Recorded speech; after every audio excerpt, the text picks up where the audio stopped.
Assalamualaikum warahmatullahi wabarakatuh. Halo teman-teman, perkenalkan nama saya Muhammad Faiz dengan NIM 240101240. Nah, jadi ini adalah video final akhir dari proyek tugas mata kuliah grafika. Nah, tanpa basa-basi, langsung saja kita masuk ke videonya. Let's go!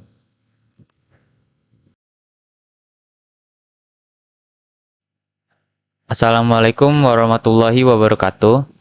Saya Willy Hadi Permana dengan NIM 2401020019. Di sini saya sebagai presenter pertama kelompok Cukip yang akan menjelaskan latar permasalahan simulasi rute kota yang menggunakan algoritma Dijkstra. Di sini latar permasalahannya itu mengapa kita tidak selalu tahu rute terbaik dan bagaimana algoritma menyelesaikannya. Misalkan, kamu adalah mahasiswa dengan ujian jam 8 pagi, bangun tepat waktu, berangkat dengan cukup waktu, tapi di tengah jalan macet total. Sinyal kamu buruk, tidak hafal jalan alternatif, jarum jam terus bergerak. Alhasil, kamu terlambat, padahal ada jalan lain yang lebih cepat. Hanya saja, kamu tidak tahu akar masalahnya. Jadi di sini jaringan jalan sebagai graf, di mana model matematis kota, yaitu jaringan jalan kota dapat digambarkan sebagai graf, di mana titik mewakili persimpangan, garis mewakili jalan, dan setiap jalan mewakili bobot. Yang di mana bobot ini tersendiri ada 3, yaitu jarak, waktu, atau ongkos. 2 masalah besarnya, yaitu dari sekian banyak kombinasi rute, bagaimana kita tahu mana yang paling efisien? Bagaimana kondisi jalan yang dinamis, yaitu rusak, macet, hujan diperhitungkan.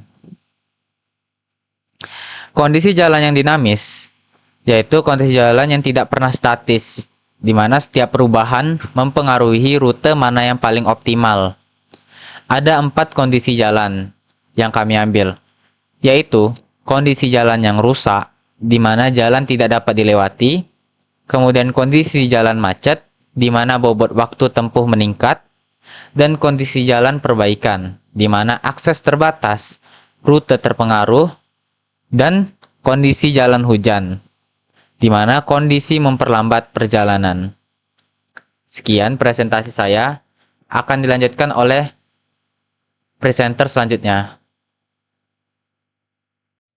Oke, selanjutnya saya Muhammad Kika Haikal dengan NIM 24010200140 sebagai presenter kedua akan melanjutkan apa yang sudah dijelaskan oleh teman saya sebelumnya.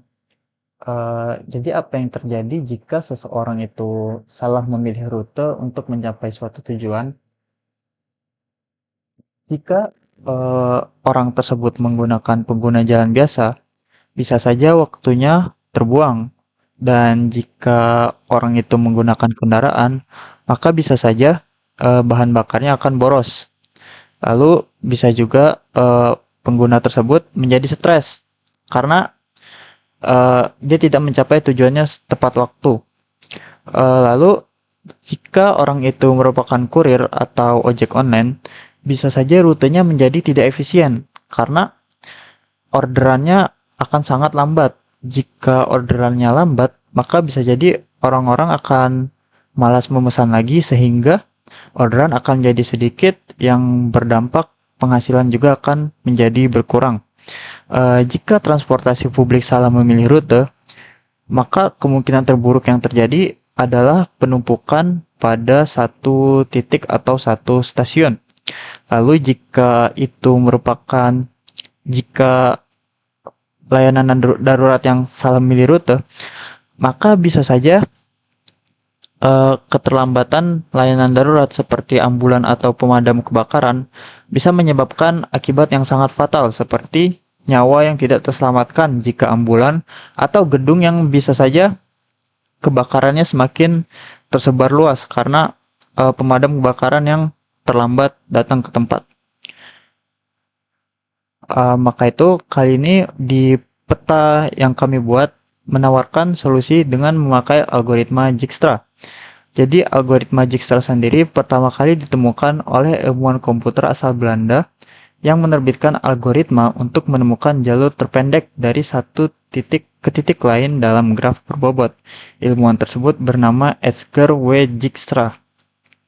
Algoritma Dijkstra ini juga sudah menjadi tulang punggung dari Google Map, Waze, dan juga sistem routing jaringan internet selama lebih dari 60 tahun setelah ditulis di atas kertas. Lalu untuk cara kerja algoritma Dijkstra sendiri, yang pertama itu dia akan mengeksplorasi tetangga. Jadi eksplorasi tetangga ini adalah kita akan mengunjungi tetangga terdekat yang belum dilihat. Lalu yang kedua kita akan mulai dari sumber 0. Jadi kita akan menetapkan jarak 0 pada node awal atau titik awal. Lalu selanjutnya perbarui estimasi atau sesuaikan jarak jika ditemukan rute terpendek. Lalu langkah terakhir, ulangi hingga sampai tujuan.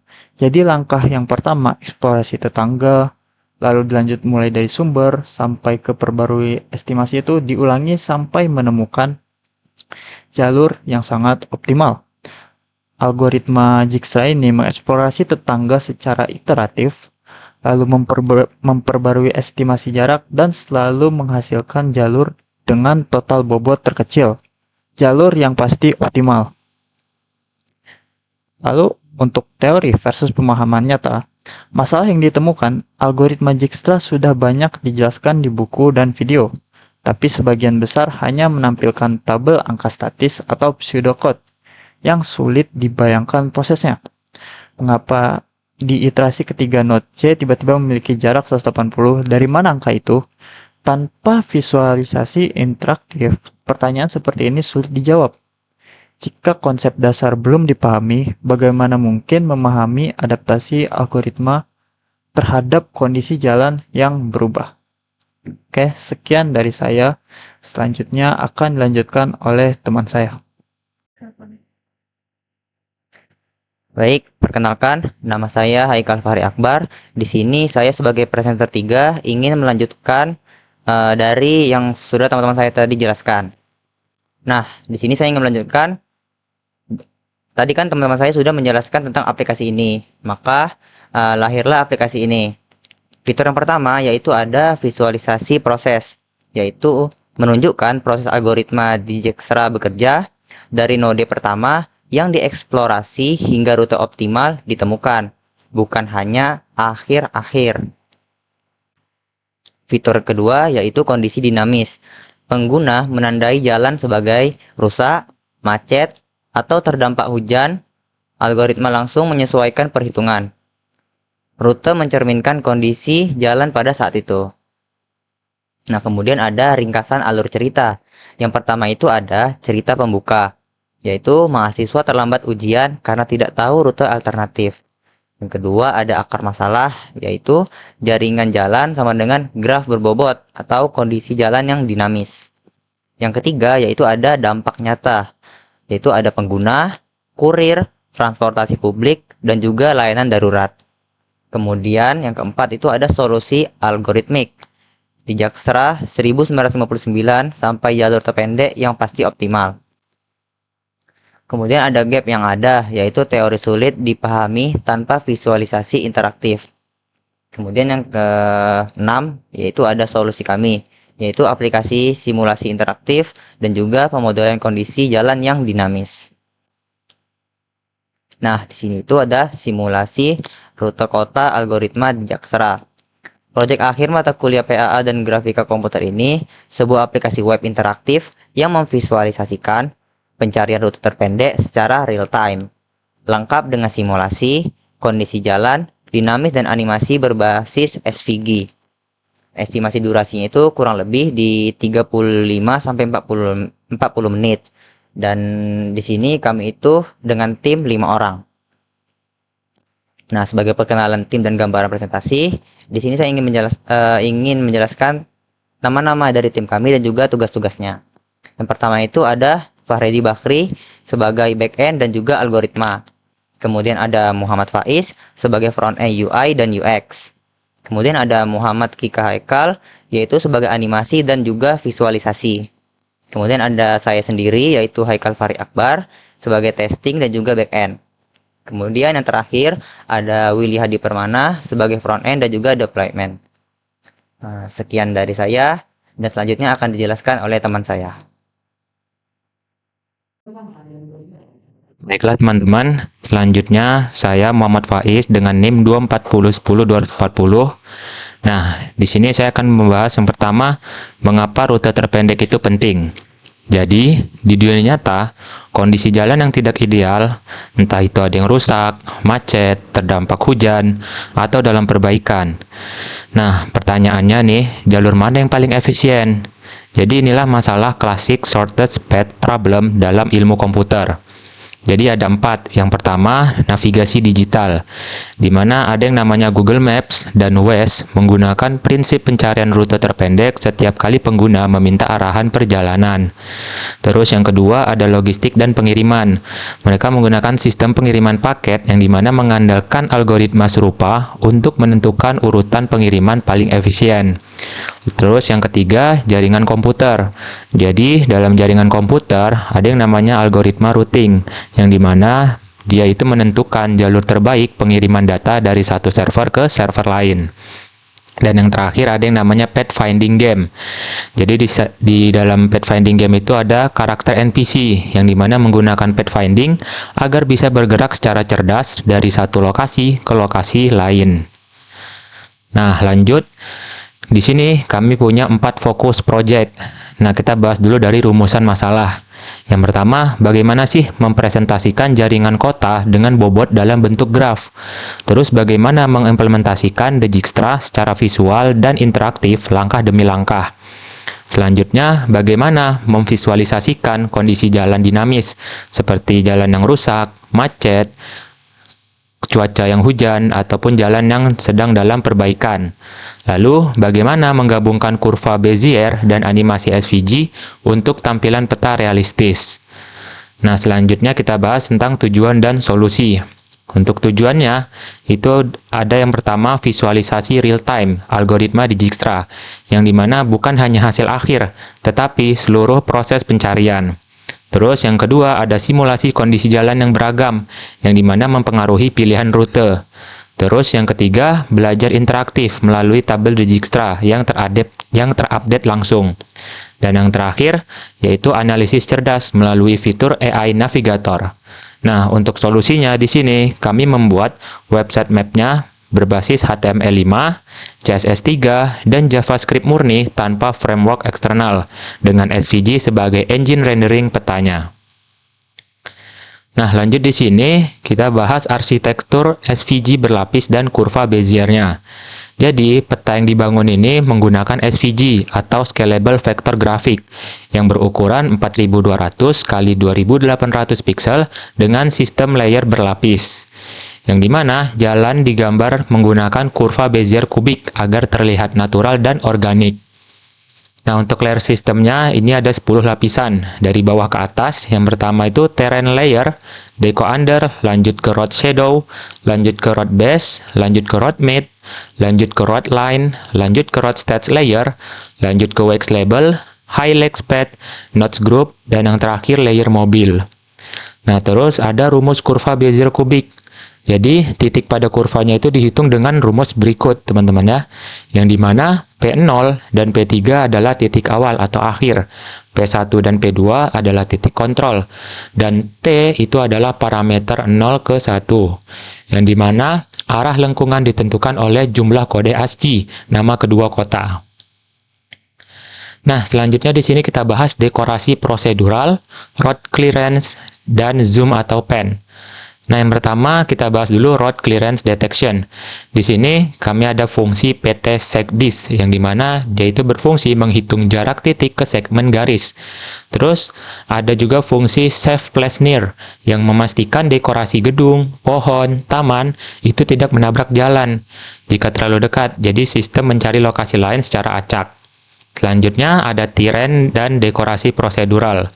Nah, terrain ini dibuat dari 22 elips acak hijau dan 8 elips coklat untuk variasi warna organik. Nah, dekorasi kotanya seperti gedung, gereja, masjid, sekolah, dan danau itu di-generate secara prosedural. Semuanya murni, menggunakan pad, rect, circle, ellipse, polygon SVG tanpa gambar eksternal. Nah, yang terakhir ada sistem zoom dan pan. Nah, ini itu diimplementasikan menggunakan CSS transform pada kontainer SVG, yang dimana pengguna bisa zoom via scroll mouse atau pins, dan geser peta dengan klik drag. Lalu saat animasi kendaraannya berjalan, maka kameranya otomatis mengikuti posisi kendaraan menggunakan fungsi pan to world. Nah, baiklah teman-teman, selanjutnya itu akan dibahas oleh teman saya. Sekian dari saya.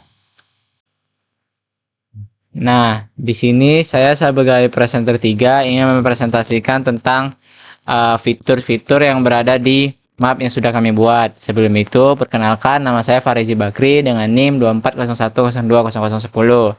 Nah, fitur-fitur yang saya tambahkan pada map kita itu terdapat tiga fitur. Nah, fitur-fitur yang saya paparkan ini termasuk fitur-fitur utama. Yang pertama itu adalah random map, pemilihan rute, dan algoritma distract. Nah, acak map dan pemilihan kota dulunya. Tombol acak map menghasilkan peta baru secara acak. Jadi ada tombol yang dia tuh bisa ngacak-ngacak map.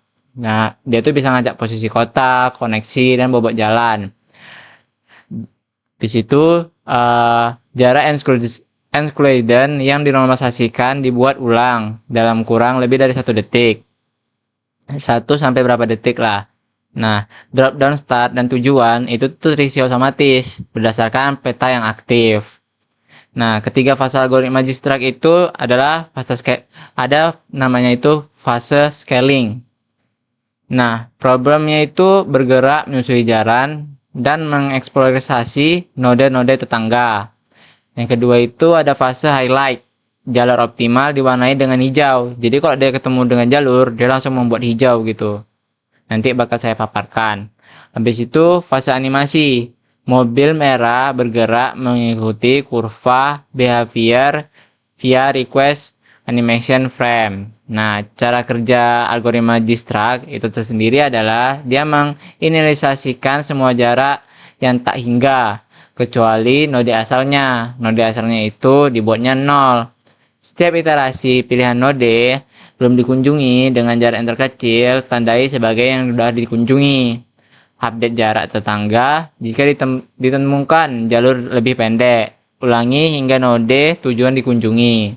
Nah, satu log di bawah layar menampilkan rute yang diambil dan total jarak di dalam kilometer. Nanti di situ ada lognya, status lognya gitu di fitur. Nah, fitur kedua itu adalah tabel distract real time dan kondisi jalan yang dinamis. Maksudnya tabel distract real time itu apa? Tabelnya itu menampilkan 4 kolom node. Yang kolom pertama itu adalah node, jarak, dari, sama status. Warna barisan itu, jadi dekat tabel itu ada warna barisannya, ada 3 warna, yaitu ada warna hijau, itu dia artinya itu sudah terkunci atau final. Kuning itu yang sudah dijangkaui, putih itu yang belum dijangkaui. Nah, tabel itu diupdate setiap node diproses dan dapat berpindah-pindah degree-nya.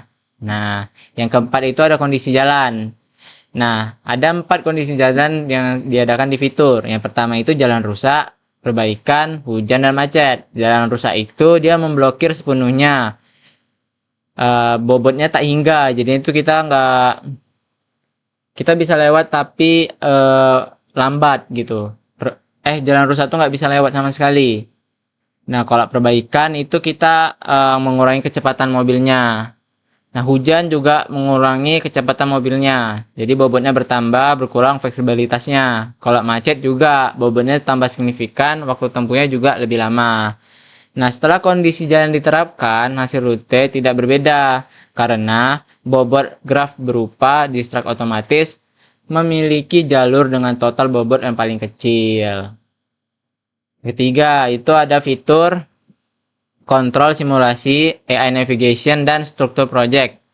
Jadi kontrol simulasi itu apa? Ada pause, ada stop, ada ulangi. Pause itu menghentikan sementara mobilnya, stop itu mengulang mobilnya, menghentikan. Jadi kayak udah gitu, kayak dia ngulang lagi nge-scan, habis itu ulangi itu nge-replay. Nah, dikelola oleh statement mesin. Jadi simulasi.js ada link scanning, running, post, dan done.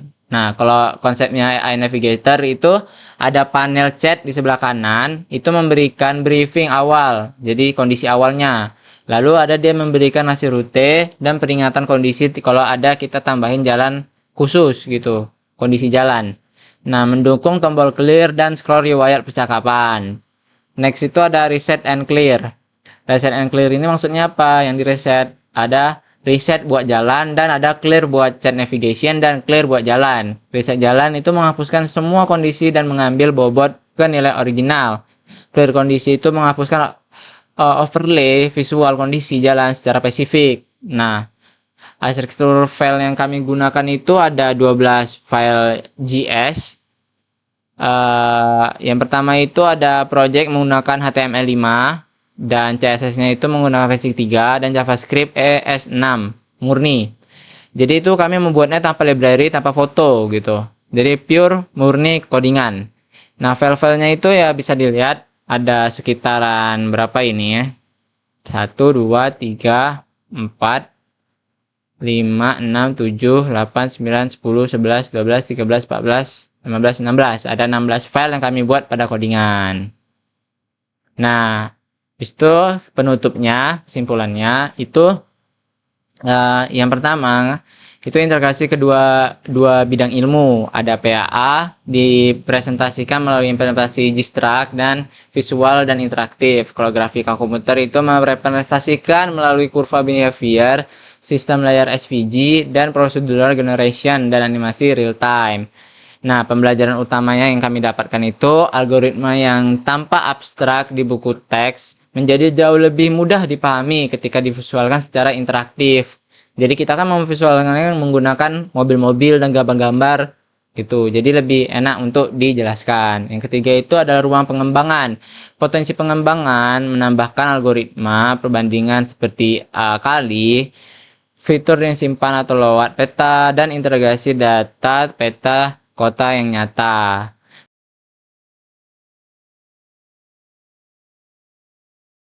Masih banyak waktu. Aku pasti sampai tepat waktu. Waduh, macet total. Kalau begini aku bisa terlambat. Jalan mana yang paling cepat ya? Kondisi jalan yang selalu berubah membuat pemilih tak membuat risma sulit. Route Finder membantu Nato menemukan rute terbaik berdasarkan kondisi jalan yang ada. Untung ada Route Finder. Jadi lebih cepat sampai.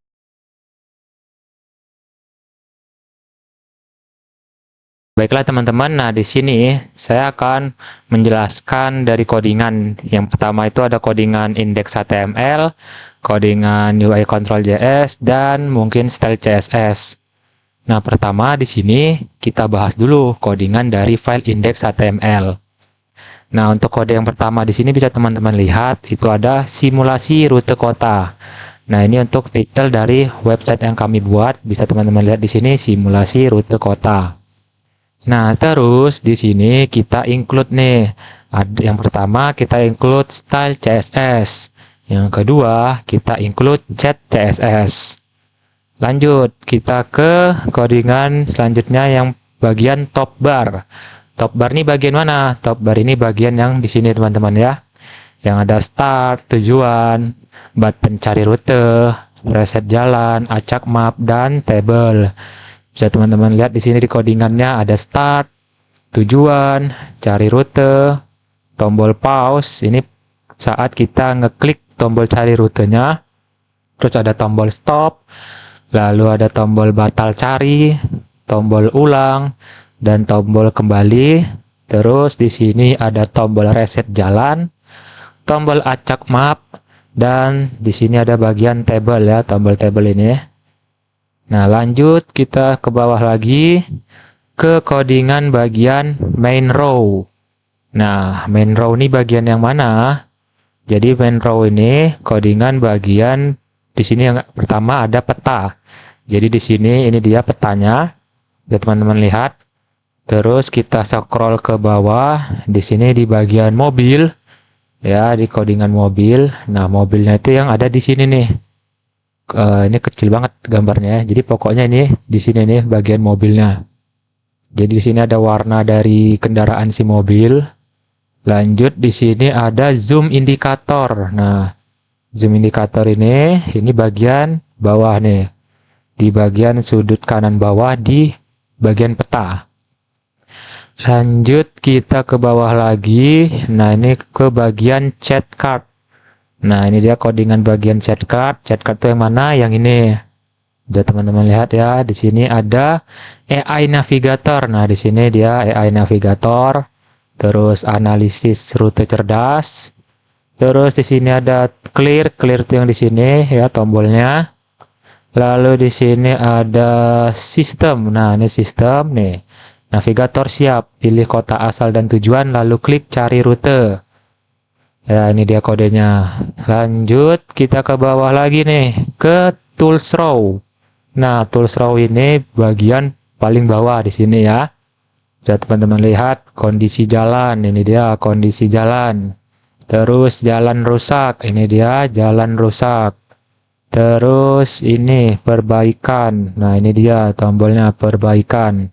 Ini tuh ngasih tunjuk ya kondisi jalannya itu, entah itu jalannya rusak, ada perbaikan, atau kondisinya hujan ataupun macet. Ya, teman-teman bisa lihat di sini perbaikan, hujan, terus di sini macet. Nah, terus di sini yang terakhir ada clear kondisi ya, di sini tombol clear kondisi. Lanjut kita ke bawah. Nah, ini di bagian Dijkstra Table Panel. Nah, ini dia di bagian sini ya. Tabel Dijkstra Real Time. Oke. Jadi ntar dia bakal nunjukin dari sistem yang berjalan. Di sini kita coba tes ya, cari rute. Tek. Nah, di sini bisa teman-teman lihat ya, mulai menyelidiki 2 jalur dari kota A, semua jalur. Nah, ini dia tabel Dijkstranya ya, sudah keluar teman-teman ya. Real time ini terkunci, dijangkau dan belum. Bisa teman-teman lihat di sini node A jaraknya 0 dari strip, statusnya terkunci. Lanjut node B jaraknya 155 dari dari node A, statusnya terkunci. Lanjut ke node D jaraknya sekian 245 dari node T, statusnya dijangkau. Lalu node E jaraknya itu 234 dari node T dan statusnya dijangkau. Dan terakhir dia berakhir di node P dengan jarak 120 dari node A, statusnya terkunci. Jadi ini bisa teman-teman lihat ya, dari node A ke tujuannya. Oke. Ini dia node A, rute A ke rute B dengan jarak totalnya 155 km melewati kota B. Ya, itu dia dari codingan Dijkstra Table Panel ya. Lanjut di sini codingan yang paling bawah ya, ini kita include file JS-nya. Kita include file grab.data.js, bezier.js, decoration.js, zoompen.js, car.js, chat.js, prop.js, lalu ada roadsteps.js, lanjut lagi ada mapdraw.js, terus ada UI control.js, terus ada simulation.js, lanjut ada random size.js, dan yang terakhir di Dijkstra table.js. Nah, di sini di bagian init scriptnya kita ambil random size map, set tool, update route buttons, dan ini untuk event listener-nya. Oke, di sini mungkin sudah siap untuk bagian index HTML. Ini kita clear dulu. Nah, lanjut kita ke file UI control.js, teman-teman. Di mana UI control.js ini, dia ini di bagian tombol, select, dan tool selector. Nah, pertama ada function set tool. Nah, ini itu gunanya di bagian pilih tool kondisi jalan. Ya, jadi di sini kita coba ulang dulu. Stop. Nah, ini dia ya. Untuk pilih kondisi jalannya, teman-teman nih. Ada kondisi jalan rusak, perbaikan, hujan, ataupun macet. Nah, itu dia ya. Untuk pilihan tool kondisi jalannya. Lanjut kita ke bagian isi dropdown start or end. Nah, start ini yang bagian sini nih teman-teman ya. stopnya dari node A sampai node Z. Nah, itu kalian pilih ya. Terus ada tujuannya, sama juga dari node A sampai node Z, ya kan? Itu dia untuk codingan dari bagian isi drop down start or end. Lanjut nih, kita ke bagian update visibilitas and state tombol. Nah, ini tuh codingan yang mana? Ini tuh codingan pas kita klik yang ini nih, contoh nih, cari rute. Kita klik, dia otomatis bakal update tombolnya. Yang tadinya start berubah menjadi mencari, terus ada tombol batal cari, dan ada tombol reset jalan. Yang sebelumnya nggak ada kalau kita nggak klik startnya ya. Jadi itu nih, codingannya di bagian sini. Bagian update visibilitas dan state tombol ya. Bisa teman-teman lihat di sini ada root button, pause button, stop button, replay button, tool throw, start, end, dan button yang lainnya. Ya, di sini bisa kalian lihat nih ada state idle-nya. Nah, idle-nya nih pas tadi ya, pas kita klik start, dia bakalan idle untuk menjalankan mapnya dulu, dimana dia menjalankan kendaraan mobil ini sampai ke rute tujuannya. Yaitu dia ya dari idle. Terus ada scanning dia nge-scan jalan tadi ya kan, bukan jalan sih, dia nge-scan si rutenya dulu, rute tercepatnya. Terus lanjut ada running. Nah, running ini pasti kendaraannya dari node awal ke tujuannya. Terus ada pause. Nah, pause ini pas kendaraannya sedang berjalan, itu buttonnya kita bisa klik button yang pause itu dan dia akan menjalankan fungsi-fungsinya. Lanjut, di sini ada yang terakhir ada down ya. Ini ketika si kendaraan kita itu sudah sampai ke node terakhir atau node tujuannya. Begitu teman-teman ya. Nah, itu dia untuk dari codingan file UI control.js. Lanjut yang terakhir di sini saya ngejelasin ada di bagian style CSS. Nah, jadi di bagian style CSS ini adalah untuk menstyling bagian layout, komponen utama, dan yang pastinya animasi. Bisa teman-teman lihat di sini ada box sizing, ini untuk dari box-box sini. Terus ada di bagian body. Nah, di body ini ada bagian background, ya. Ini dia backgroundnya sesuai dengan kode warnanya. Ini mirip-mirip, ini warna putih ya. Tapi ini bukan kode warna putih. Lanjut di sini ada style CSS untuk top barnya, ya. Yang tadi saya bilang ini dia bagian top bar. Terus di sini ada top bar H1. Ini top bar H1 ini bagian ini ya, bagian start tujuan. Terus ada bagian select button, ya ini button-button yang ada di bagian top bar.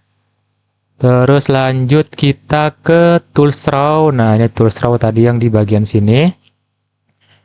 Ini sama aja sih, mirip-mirip dengan sebelumnya. Ya, kayak ini ada tool button selected. Lanjut ke bagian main layout. Nah, dia di bagian sini ya, ada main row, ada map card. Nah, ini dia map card. Terus ada selanjutnya ada map container.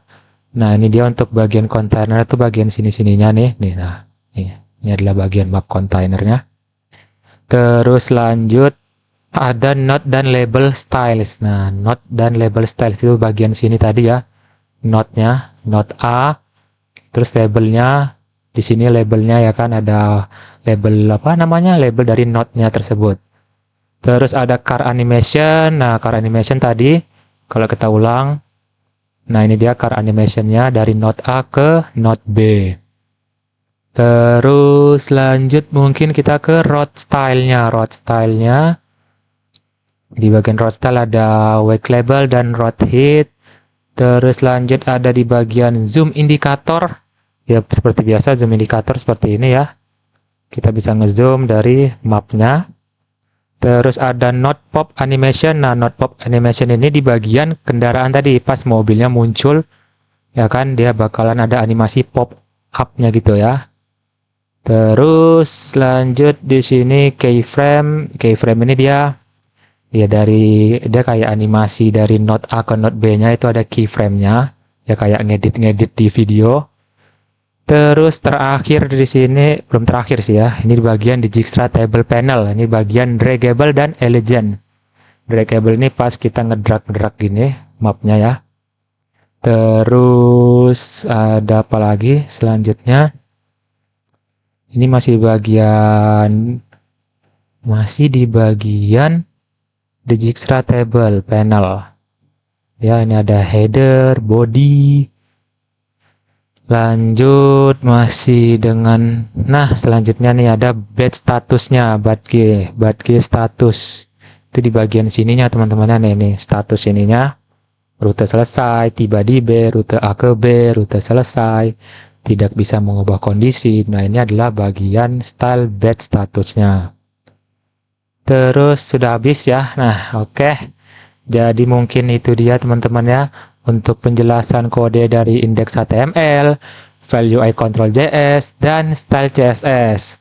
Untuk file-file yang lainnya itu akan dilanjutkan oleh teman-teman saya. Jadi akan dijelaskan seperti saya tadi ya. Nah, baiklah, kita lanjut ke file berikutnya. Let's go! Oke, selanjutnya saya akan menjelaskan mengenai file dari Bezier.js, yang dimana file Bezier ini berguna untuk membuat jalur lengkung, lalu mengecek tabrakan antar jalan, serta mengatur jarak aman antar objek atau dari setiap map decoration. Jadi di sini ada function random a, b, yang dimana function ini dipakai untuk menghasilkan angka random desimal antara a dan juga b. Yang dimana di sini math random akan menghasilkan angka random dari 0 sampai 1, lalu dikalikan selisih dari b dikurangi a dan ditambah dengan a supaya mulai dari angka minimum. Contoh, jika random 1,5 maka akan bisa menghasilkan 2,3, 4,7 ataupun 1,9. Lalu di sini ada function ri a b dengan parameter a, b yang dimana dipakai untuk membuat angka random bulat atau integer. Dengan cara kerja memanggil function random serta math for untuk membulatkannya ke bawah. Kenapa di sini ada b plus 1? Karena math for membuat angka maksimum tidak ikut terambil kalau tidak ditambah 1. Jika ri15 bisa menghasilkan 1, 2, 3, 4 dan juga 5. Lalu di sini ada function per id. Di sini ada function per id yang dimana function ini digunakan untuk membuat id unik untuk tiap pasangan node atau jalan. Dengan cara kerja membuat array a, b diurutkan dengan sort lalu digabung dengan min atau strip supaya a strip b dan b strip a tetap dianggap sama.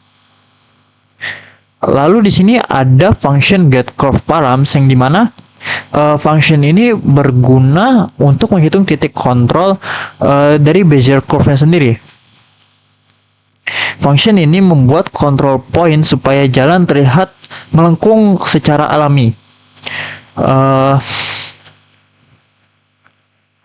Lalu untuk langkah-langkah dari function sendiri, kita akan menghitung jarak antar titik dengan variabel dx dan juga dy dengan menghitung selisih koordinat x dan juga y, lalu menghitung panjang garisnya yang dimana ada math sqrt dx dikali dx ditambah dy dikali dy dan menggunakan rumus Pythagoras yaitu d sama dengan akar kuadrat x2 dikurangi x1 dalam kurung kuadrat ditambah y2 dikurangi y1 dalam kurung kuadrat.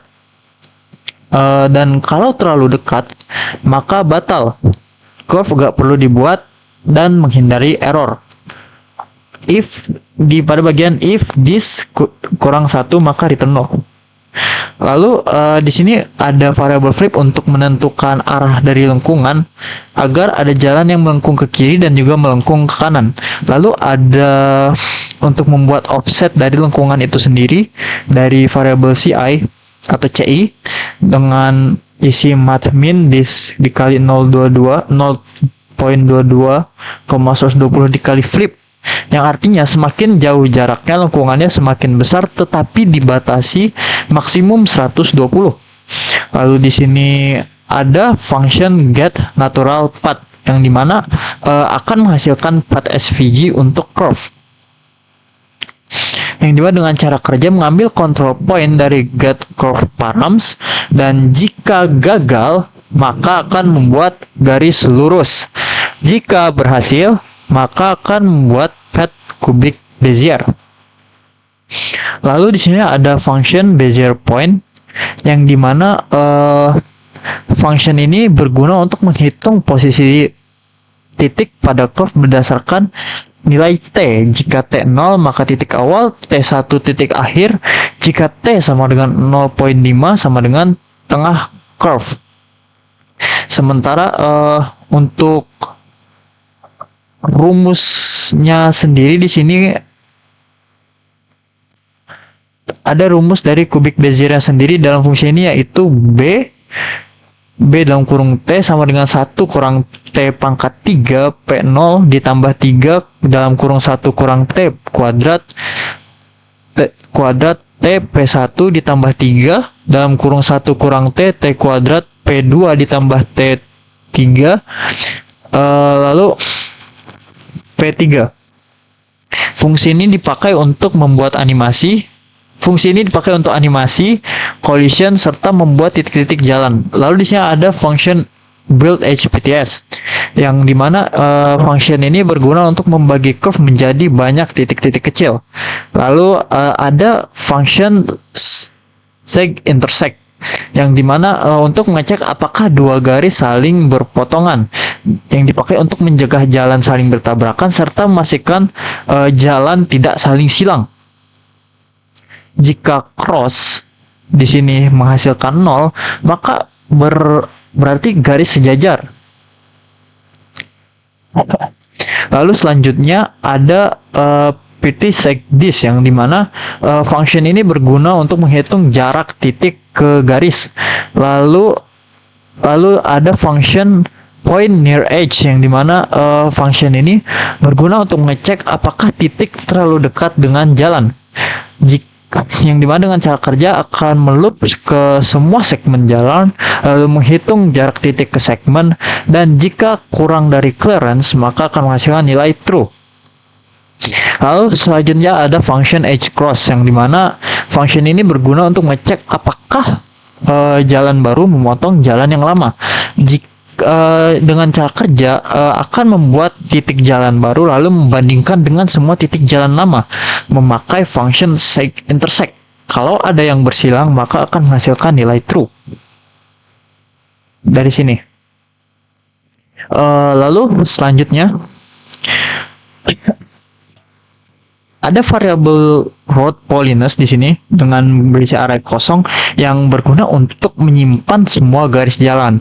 Dipakai atau dideklarasikan secara global supaya bisa dicek oleh function lain.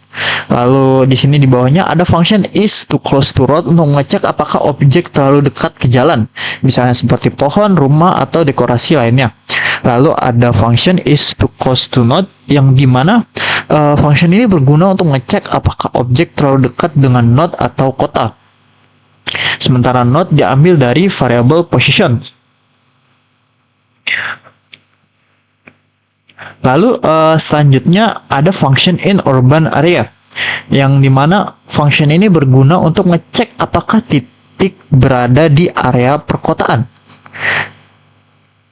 Yang dimana sini ada variabel degree yang berisi jumlah koneksi node. Semakin banyak koneksi maka akan dianggap sebagai kota besar. Dan untuk menentukan apakah kota besar, ada di sini dicek, yaitu apakah degree lebih besar dari 4. Jika degree-nya lebih besar dari 4 maka akan dianggap kota besar karena radiusnya lebih besar. Sementara jika kecil maka radiusnya akan menghasilkan lebih kecil juga. Lalu selanjutnya ada function is outer map brand, yang dimana di sini untuk mengecek apakah titik terlalu dekat dengan pinggir map. Sementara Selanjutnya di sini ada function is far from urban water zone, yang dimana untuk memastikan area jauh dari kota dan juga jauh dari node, dan dipakai untuk dekorasi seperti danau, sungai, atau area alam. Sementara di sini ada variabel dari place decoration, yang dimana untuk menyimpan semua dekorasi yang sudah ditempatkan. Dan selanjutnya ada function save place near, yang dimana di sini function ini berguna untuk mencari posisi aman dan meletakkan dekorasi seperti pohon, batu, rumah, dan sebagainya. Dengan cara kerja di sini, function ini akan membuat sebuah perulangan lalu mencari posisi random dan membuat sudut random. Lalu di sini akan menghitung posisinya pada variabel px dan juga py, yang dimana akan mencari titik di sekitar pusat dengan widget rumus lingkaran. Di sini x sama dengan cx ditambah r cos theta, y sama dengan cy ditambah r sin theta. Lalu di sini juga akan dicek validasi posisinya, apakah dia dekat jalan, apakah dia dekat dengan node lain, serta untuk dipastikan dekorasi juga tidak keluar map dan tidak bertabrakan dengan dekorasi lain. Jika aman, maka akan dikembalikan nilai x-nya sama dengan px dan untuk nilai y-nya sama dengan py. Dan jika mengembalikan 0, artinya posisi untuk meletakkan dekorasi tidak aman. Oke, selanjutnya di sini ada file car.js, yang dimana file ini berguna untuk mengatur dari animasi mobil, rotasi roda, pergerakan mobil di jalur Bezier atau jalur melengkung, serta untuk sampling dari titik path-nya. Lalu di sini ada variabel global,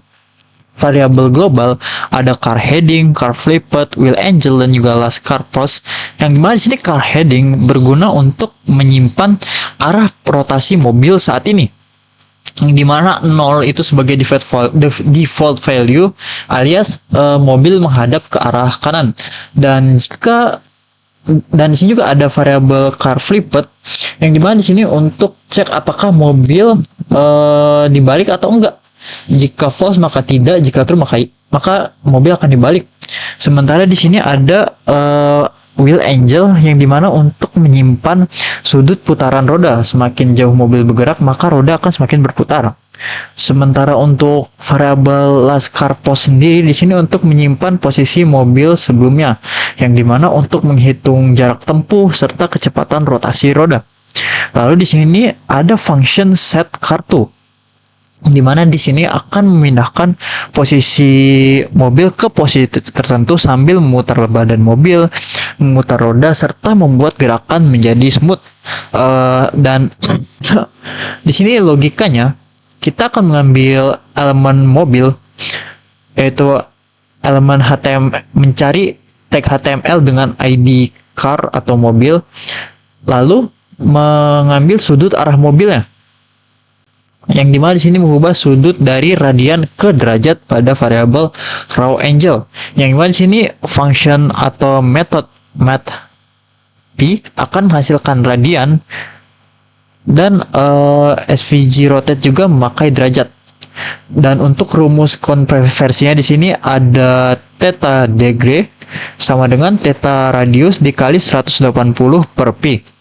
Lalu di sini kita akan menghitung delta rotasinya juga, yang dimana di sini ada variabel delta untuk menghitung selisih arah untuk mengatur arah mobil baru dan juga arah mobil sekarang. Lalu kita normalisasi sudutnya supaya mobil tidak terlalu jauh pada looping while.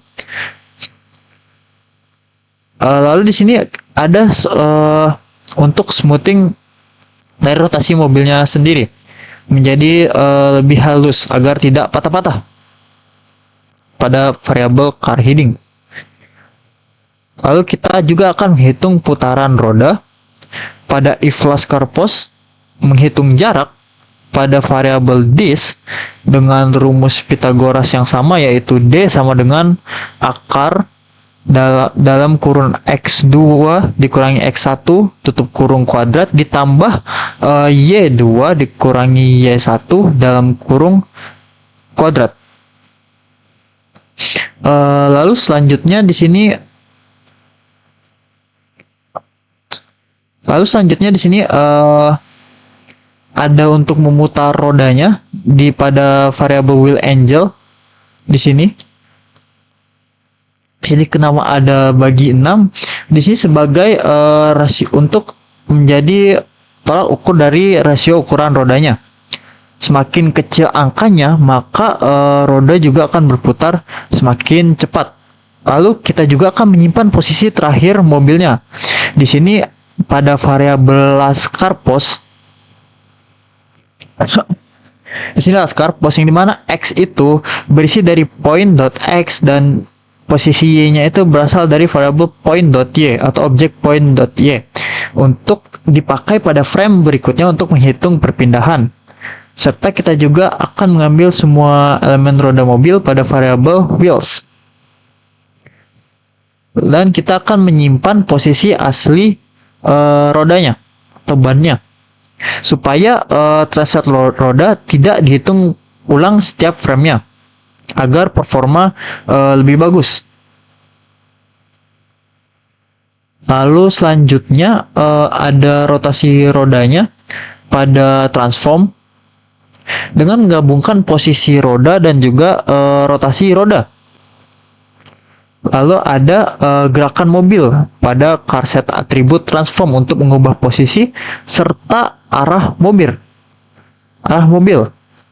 Lalu selanjutnya ada function build route samples, yang dimana fungsi ini berguna untuk membuat kumpulan titik sepanjang jalur. Yang dimana di sini digunakan untuk menganimasikan mobil, men-tracking posisi, serta menginterpolasi movement. Lalu di sini ada variable points untuk menyimpan titik-titik pad, makanya di sini diisi area kosong. Lalu ada variabel kumulatif yang dimana di sini menyimpan total jarak kumulatif. Lalu di sini ada loop semua notepad untuk membaca jalur satu per satu dan mengambil posisi node-nya setelahnya untuk mengambil koordinat node-nya pada variabel p dan menentukan titik pertama, apakah titik pertama itu sama dengan 0. Lalu juga di sini akan membangun titik Bezier-nya atau lengkungannya dengan mengubah curve menjadi banyak titik-titik kecil supaya animasi terlihat lebih halus dan movement lebih presisi atau pergerakan mobilnya menjadi lebih presisi. Lalu ada juga di sini menghitung jarak antar titiknya agar tiap segmennya memiliki jarak. Lalu menambahkan total jaraknya untuk mengumpulkan total panjang dari pad tersebut. Lalu selanjutnya di sini ada function point at length, yang dimana fungsi di sini untuk mencari posisi mobil pada jarak tertentu. Function ini memiliki parameter points, kumulatif, dan juga length. Di sini juga akan memberikan validasi kosong terlebih dahulu.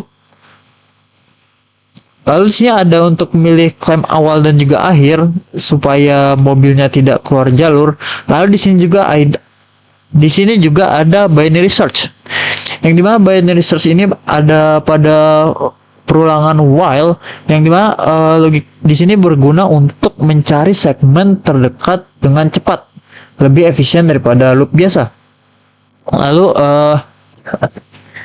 untuk kita juga sih ada menghitung rasio dari interpolasi mobilnya. Yang dimana sini akan menentukan posisi di antara dua titik, yaitu jika 0,5 maka titiknya di tengah dan 0,2 itu titiknya dekat dengan awal. Lalu selanjutnya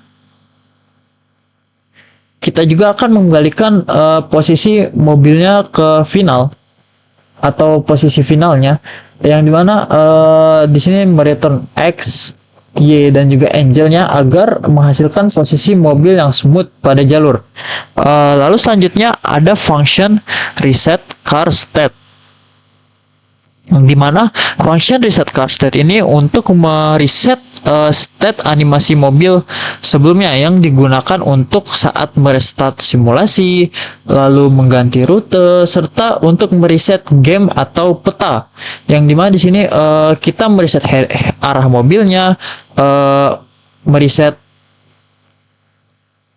wheel angle-nya atau rotasi rodanya, dan juga meriset posisi terakhir mobilnya, serta menghapus cache translate roda supaya tidak diinisialisasi ulang oleh program. Oke, selanjutnya saya akan menjelaskan mengenai file map draw.js. Jadi di file map draw.js ini ada fungsi draw terrain, yang dimana fungsi ini berguna untuk menggambar layer paling bawah dari peta yang ada di dalam website berupa hamparan rumput dan juga bercak tanah coklat menggunakan elemen SVG ellipse. Lalu di sini ada variabel layer yang berguna untuk mengambil elemen HTML yang memiliki ID terrain layer, sementara untuk variabel H sendiri akan menampung kode SVG sebelum dirender. Lalu untuk variabel Gecko sendiri di sini memiliki 5 warna hijau yang berbeda. Ini digunakan untuk variasi warna rumput yang berbeda-beda. Lalu ada loop pertama di sini hingga 22 ellipse untuk menghasilkan 22 rumput hijau, yang dimana ada variabel gx yang berisi random 0w, yang berarti posisi x acak antara 0 sampai lebar peta atau variabel w. Lalu ada variabel gy yang berisi posisi y acak antara 0 sampai tinggi peta h atau variabel h. Sementara ada random sendiri, ini adalah helper function untuk random float.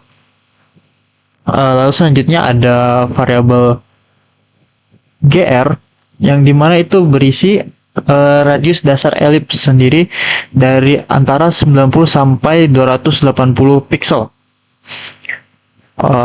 Lalu selanjutnya di sini ada memasukkan elemen SVG-nya ke dalam HTML melalui h tambah sama dengan.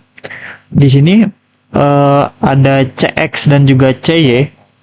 Ada cx dan juga cy yang berguna untuk menentukan posisi pusat dari elips, yaitu posisi x dan y-nya. Sementara ada rx untuk menentukan posisi horizontalnya, dan ry menentukan untuk radius vertikalnya. Sementara to fixed membulatkan desimal ke 1 agar SVG tidak terlalu bloated. Sementara fill akan mengisi warna acak dari array Gecko untuk memberikan warna kepada rumput, serta menggunakan metode ri untuk memberikan random integer. Sementara opacity untuk mengatur transparansi layer ini agar bisa ditimpa elemen lain tanpa menutup total. Sementara di sini ada loop yang kedua sebanyak 8 kali atau 8 ellipse yang berguna untuk merender dari tanah itu sendiri. Jadi di sini ada fungsi random 100, width dikurangi 100. Ini berguna untuk agar tanah tidak muncul di pinggir-pinggir peta. Lalu tanah juga akan ditampilkan melalui elemen SVG ellipse seperti yang sudah dijelaskan sebelumnya. Rx dan ry juga random dan bentuk akan selalu berbeda-beda. Lalu selanjutnya di sini ada fungsi yang kedua, yaitu build city overlay. Yaitu tujuan dari fungsi ini itu adalah untuk membangun bangunan kota di sekitar satu node tertentu, dan akan dipanggil untuk setiap node yang ada di dalam peta. Untuk prosesnya sendiri, kita akan mengambil koordinat x dan y yang bernama dari parameter name. Lalu positions di sini adalah objek global yang memetakan nama node ke koordinat. Lalu di sini ada degree. Degree di sini berguna sebagai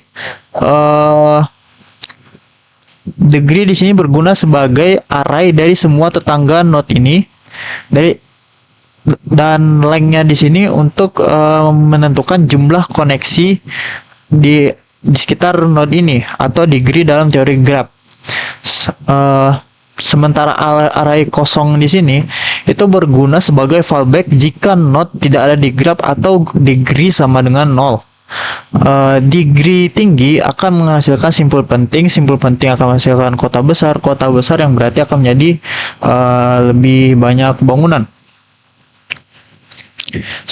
Lalu selanjutnya di sini ada H0 sama seperti di variabel sebelumnya yang berisi SVG, yang variabel kosong yang akan diisi oleh SVG yang akan dibangun. Sementara placed building di sini array dari posisi bangunan yang sudah ditempatkan untuk dicek apakah gedung ini bersentuhan dengan gedung lainnya. Di sini ada helper atau fungsi helper untuk fungsi build sheet overlay sendiri, yaitu too close to place, yang dimana memiliki parameter x, y, dan juga min. Jadi fungsi ini untuk mendeteksi collision sederhana agar bangunan tidak overlap.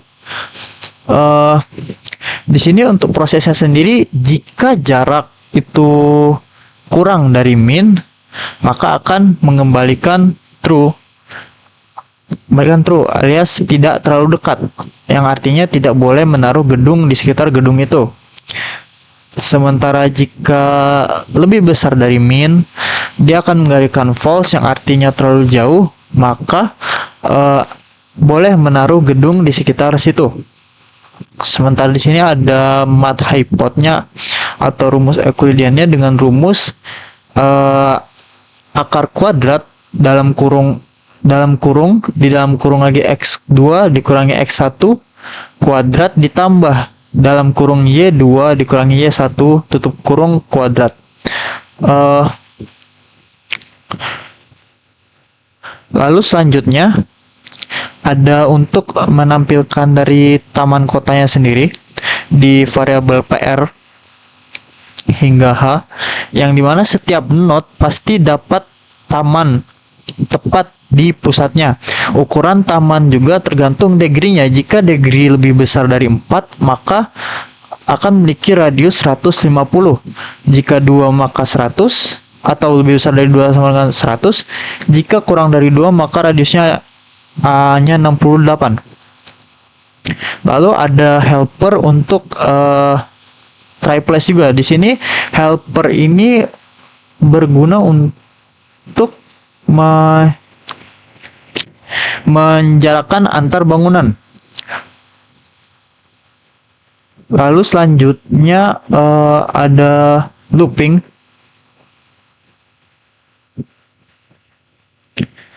Ada looping di dalam triplace ini sendiri, yang dimana fungsi save place sendiri ini akan mencari posisi acak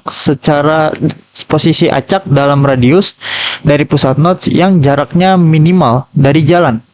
Jika tidak ada posisi yang aman, maka return null.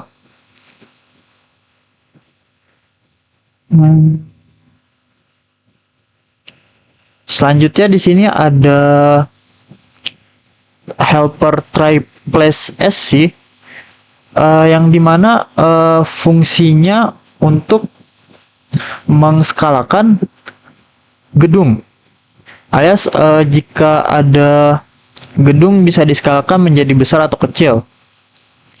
Jika kotanya besar atau degree dari 4, maka akan ditempatkan 3-5 gedung kantor secara langsung di sini. Lalu dengan ukuran gedung juga secara acak dengan lebar 22-36 px serta dengan tinggi 50-100 pixel. Oke, lalu selanjutnya ada fungsi yang ketiga,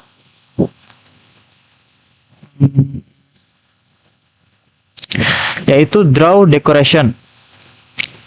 Yang dimana fungsi yang ketiga ini bertujuan untuk mengisi seluruh area peta di luar kota dengan dekorasi dunia seperti hutan, sawah, ladang, pabrik, dan berbagai objek lainnya. Lalu untuk setupnya sendiri di sini ada variable root polyness yang dimana untuk mengekstrak hanya array titik dari setiap edge digunakan untuk cek jarak ke jalan. Lalu di sini ada all edge PTS, array dari semua edge jalan masing-masing berisi array titik yang membentuk jalur jalan. Sementara place decoration untuk reset array list dekorasi global ke ke array kosong jika sudah ada isinya. Lalu ada helper is clear yang dimana di sini untuk mengecek apakah ada dekorasi yang sudah ditempatkan atau tidak.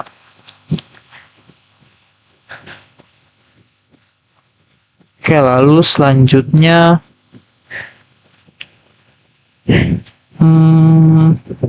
ini ada kode-kode.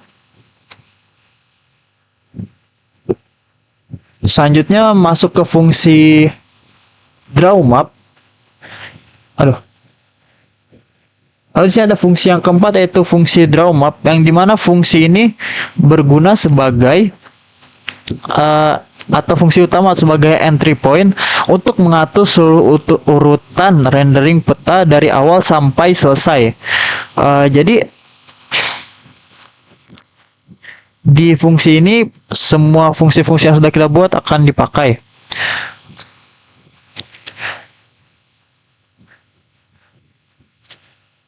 Di sini untuk kode yang pertama ada edge list yang dimana edge list ini berisi edge yang sudah ada untuk diupdate.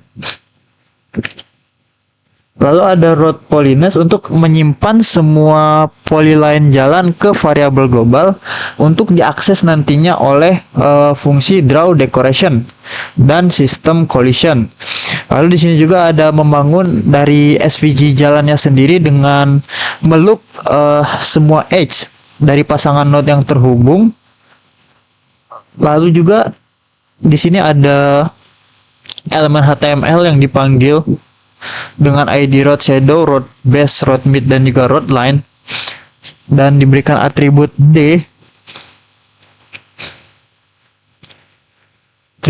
serta base D.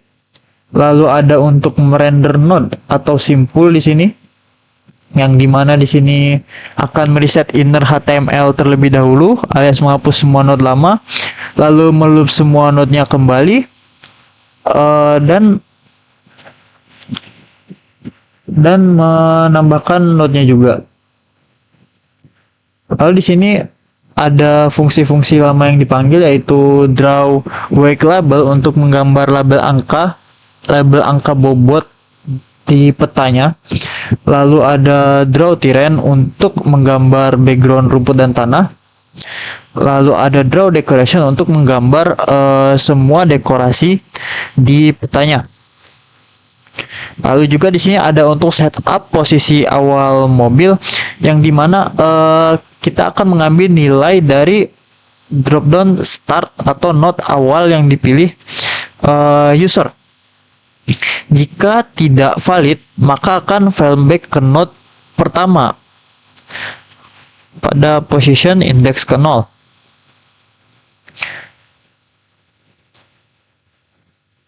Lalu di sini juga ada reset state yang dimana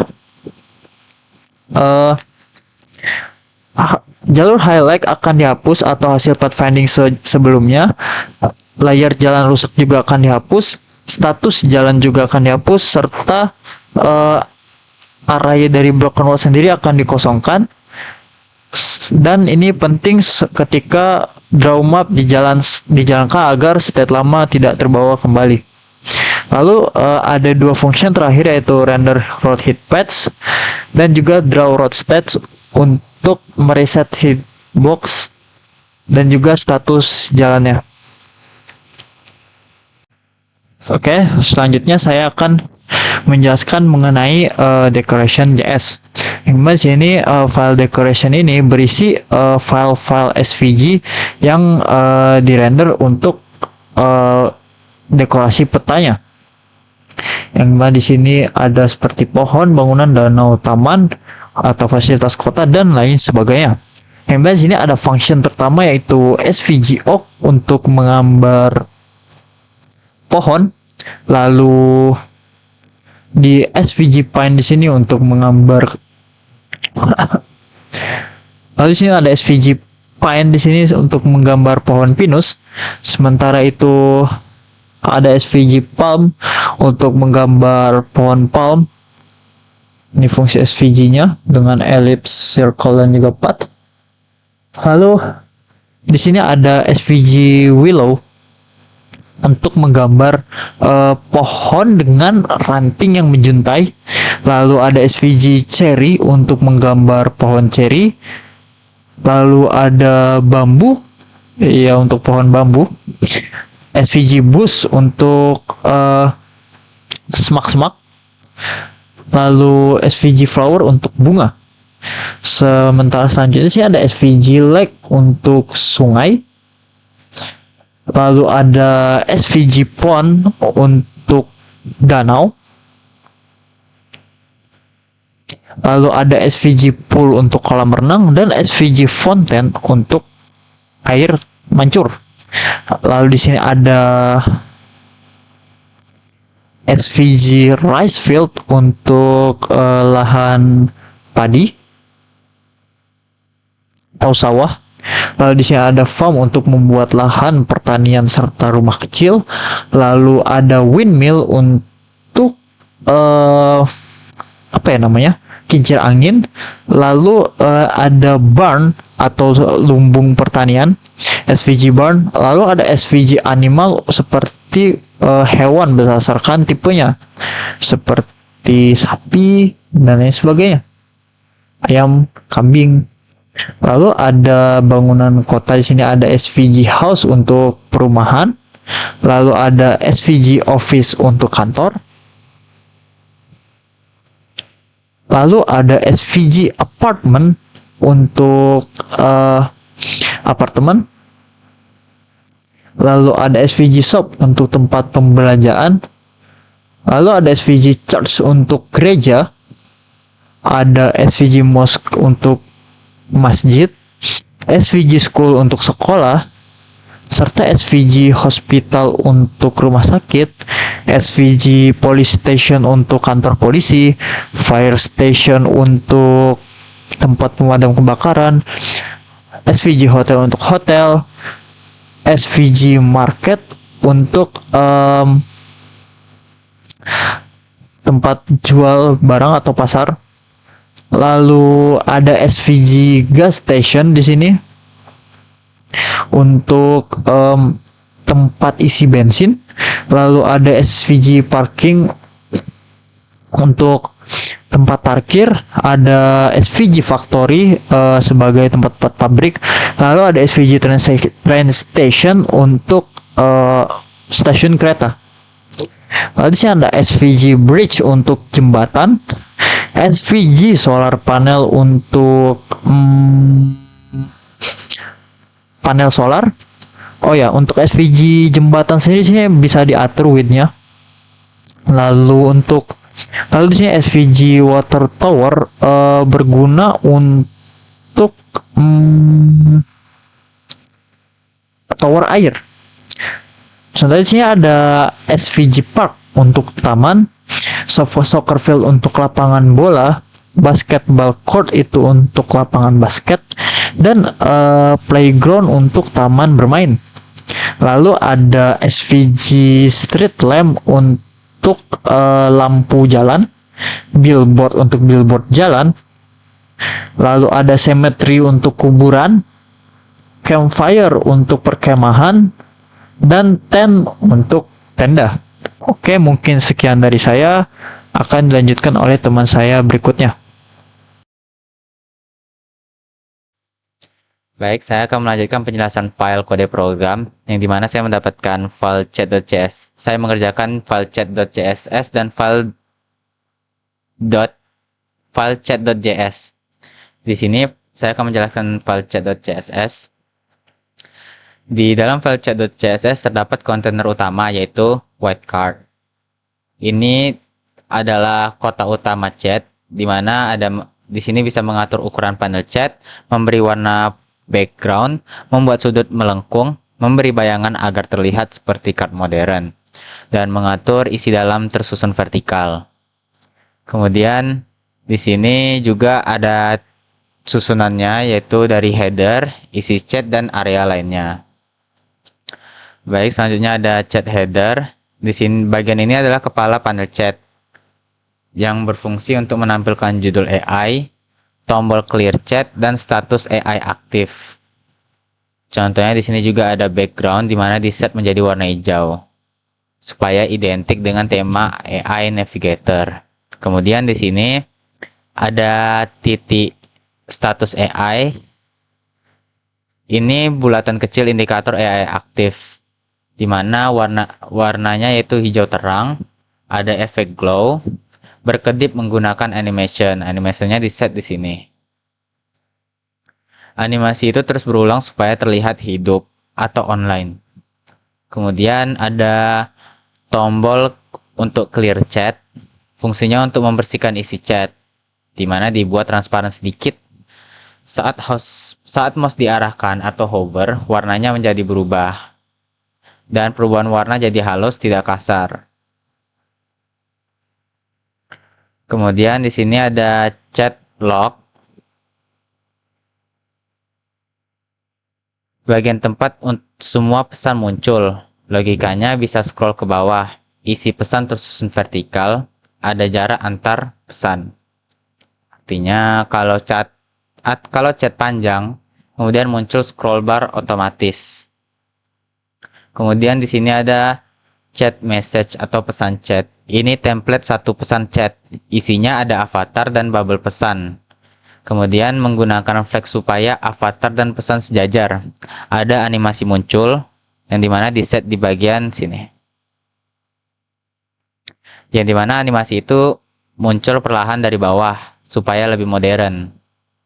Kemudian ada chat message avatar supaya bisa ini merupakan bagian foto atau icon kecil di samping pesan yang supaya nanti pengguna bisa tahu mana chat AI dan mana chat system. Sedangkan untuk pesan avatar itu chat message.ai .avatar pada bagian ini, dan untuk sistem itu chat message system.avatar. Bisa dikonfigurasi di sini, diatur bordernya, warnanya, dan font size-nya. Kemudian bubble chat. Di sini adalah kotak isi pesan, di mana terdapat background putih, ada border, sudut melengkung, dan ada shadow kecil. Tujuannya supaya mirip aplikasi chat modern, kayak WhatsApp atau Discord. Kemudian di sini ada highlight dan warning. Di sini digunakan untuk background untuk pesan penting, yang dimana background lebih terang, border hijau lebih jelas. Kemudian di sini ada warn, dan tadi highlight, dan kemudian ini warn, dan di sini ada bubble tag, di mana memberi kategori pesan, warna berbeda sesuai kondisi. Dan di sini ada route path,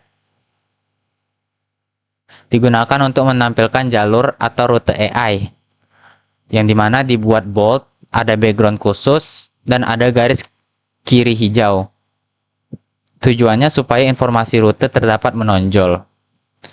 Kemudian ada indikator typing atau typing indikator, di mana animasi titik-titik saat AI mengetik itu dibuat 3 bulatan kecil, bergerak naik turun bergantian.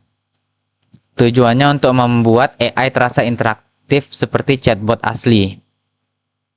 Kemudian ada keyframe animation di sini, yaitu add keyframes, Di sini digunakan untuk membuat animasi. Ada 3 animasi yang digunakan, yaitu keyframe pulse dot, keyframe message in, dan keyframe typing. Apa itu keyframe pulse dot? Itu merupakan titik-titik AI berkedip. Kemudian message in itu pesan muncul perlahan. Dan typing itu titik mengetik bergerak. Baik, saya akan lanjutkan chat.js.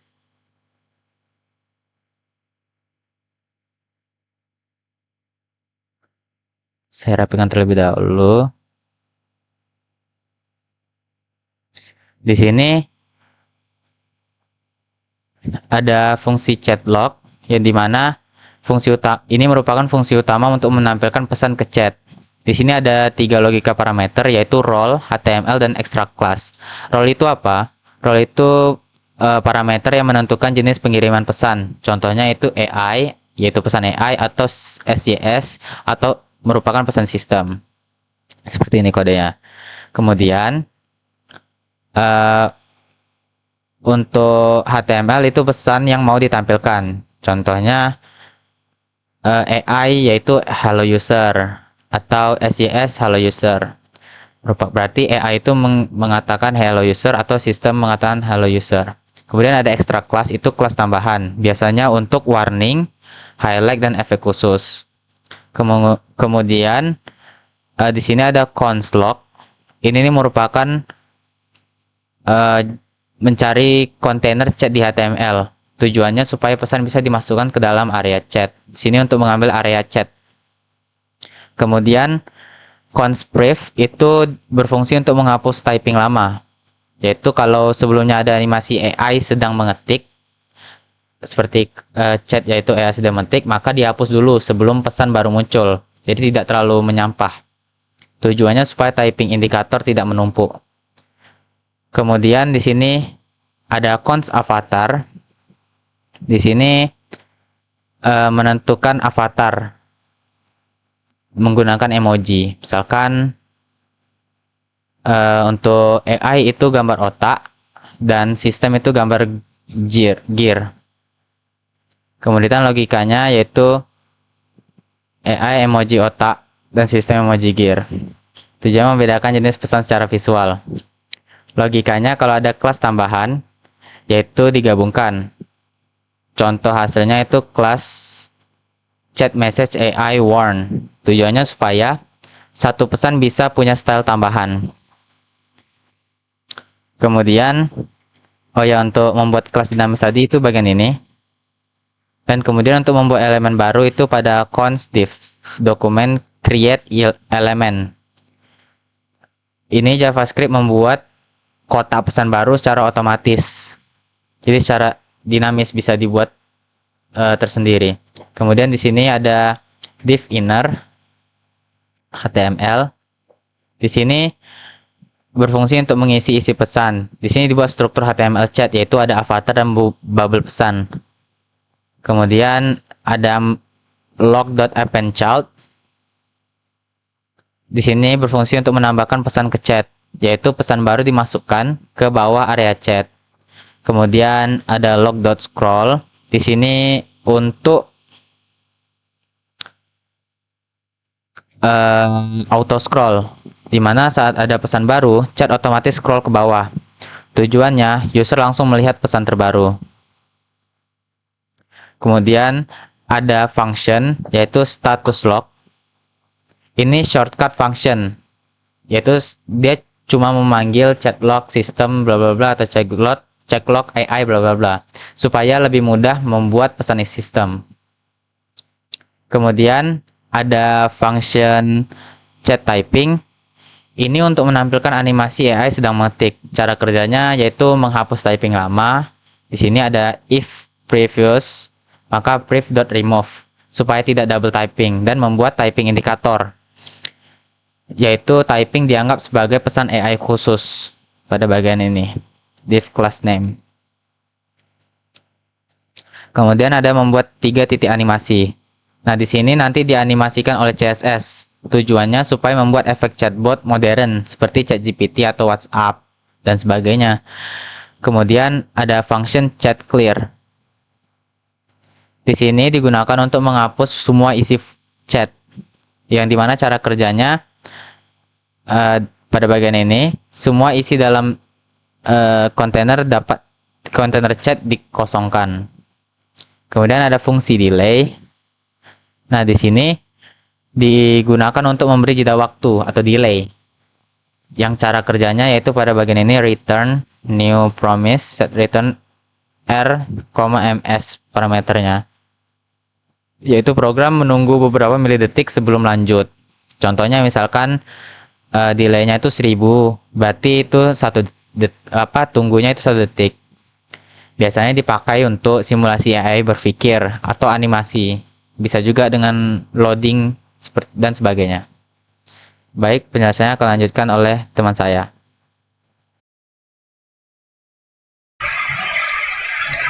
Baik, di sini saya ingin menjelaskan kode dari project yang sudah kami buat, dan di sini tuh saya ingin menjelaskan yang pertama itu ada probe.js, kemudian ada randomize.js dan juga roadstep.js. Nah, di sini saya ingin menjelaskan yang pertama itu ada probe.js. Jadi probe.js ini adalah untuk membuat animasi garis probe saat algoritma jejak Sarah mengecek jalannya. Yang pertama itu ada ini ya, let probe anim ID ini sama dengan 0, yaitu untuk menyimpan ID animasi dari request animation frame. Kalau nilainya itu 0, berarti animasinya itu belum berjalan atau sudah selesai.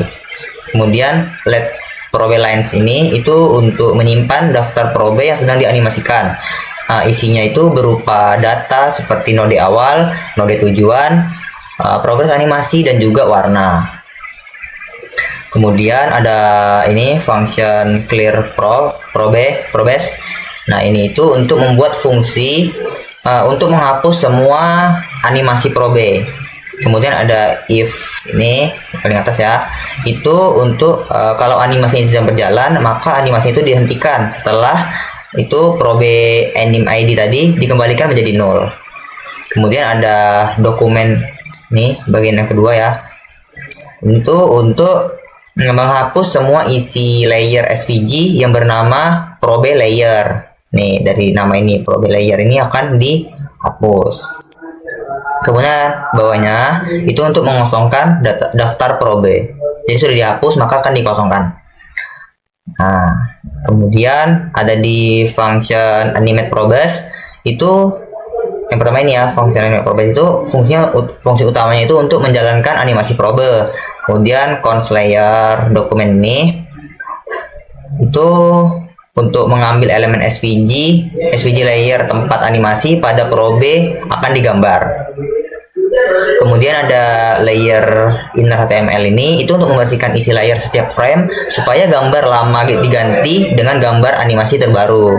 Kemudian yang ini ada let all done true, ini itu untuk anggapan awalnya itu semua animasinya itu sudah selesai. Nah, kemudian ada nih fungsi yang ini, itu fungsi for ini itu melakukan perulangan untuk setiap probe yang sedang berjalan. Kemudian ada P1 ini P1 progress ini itu tuh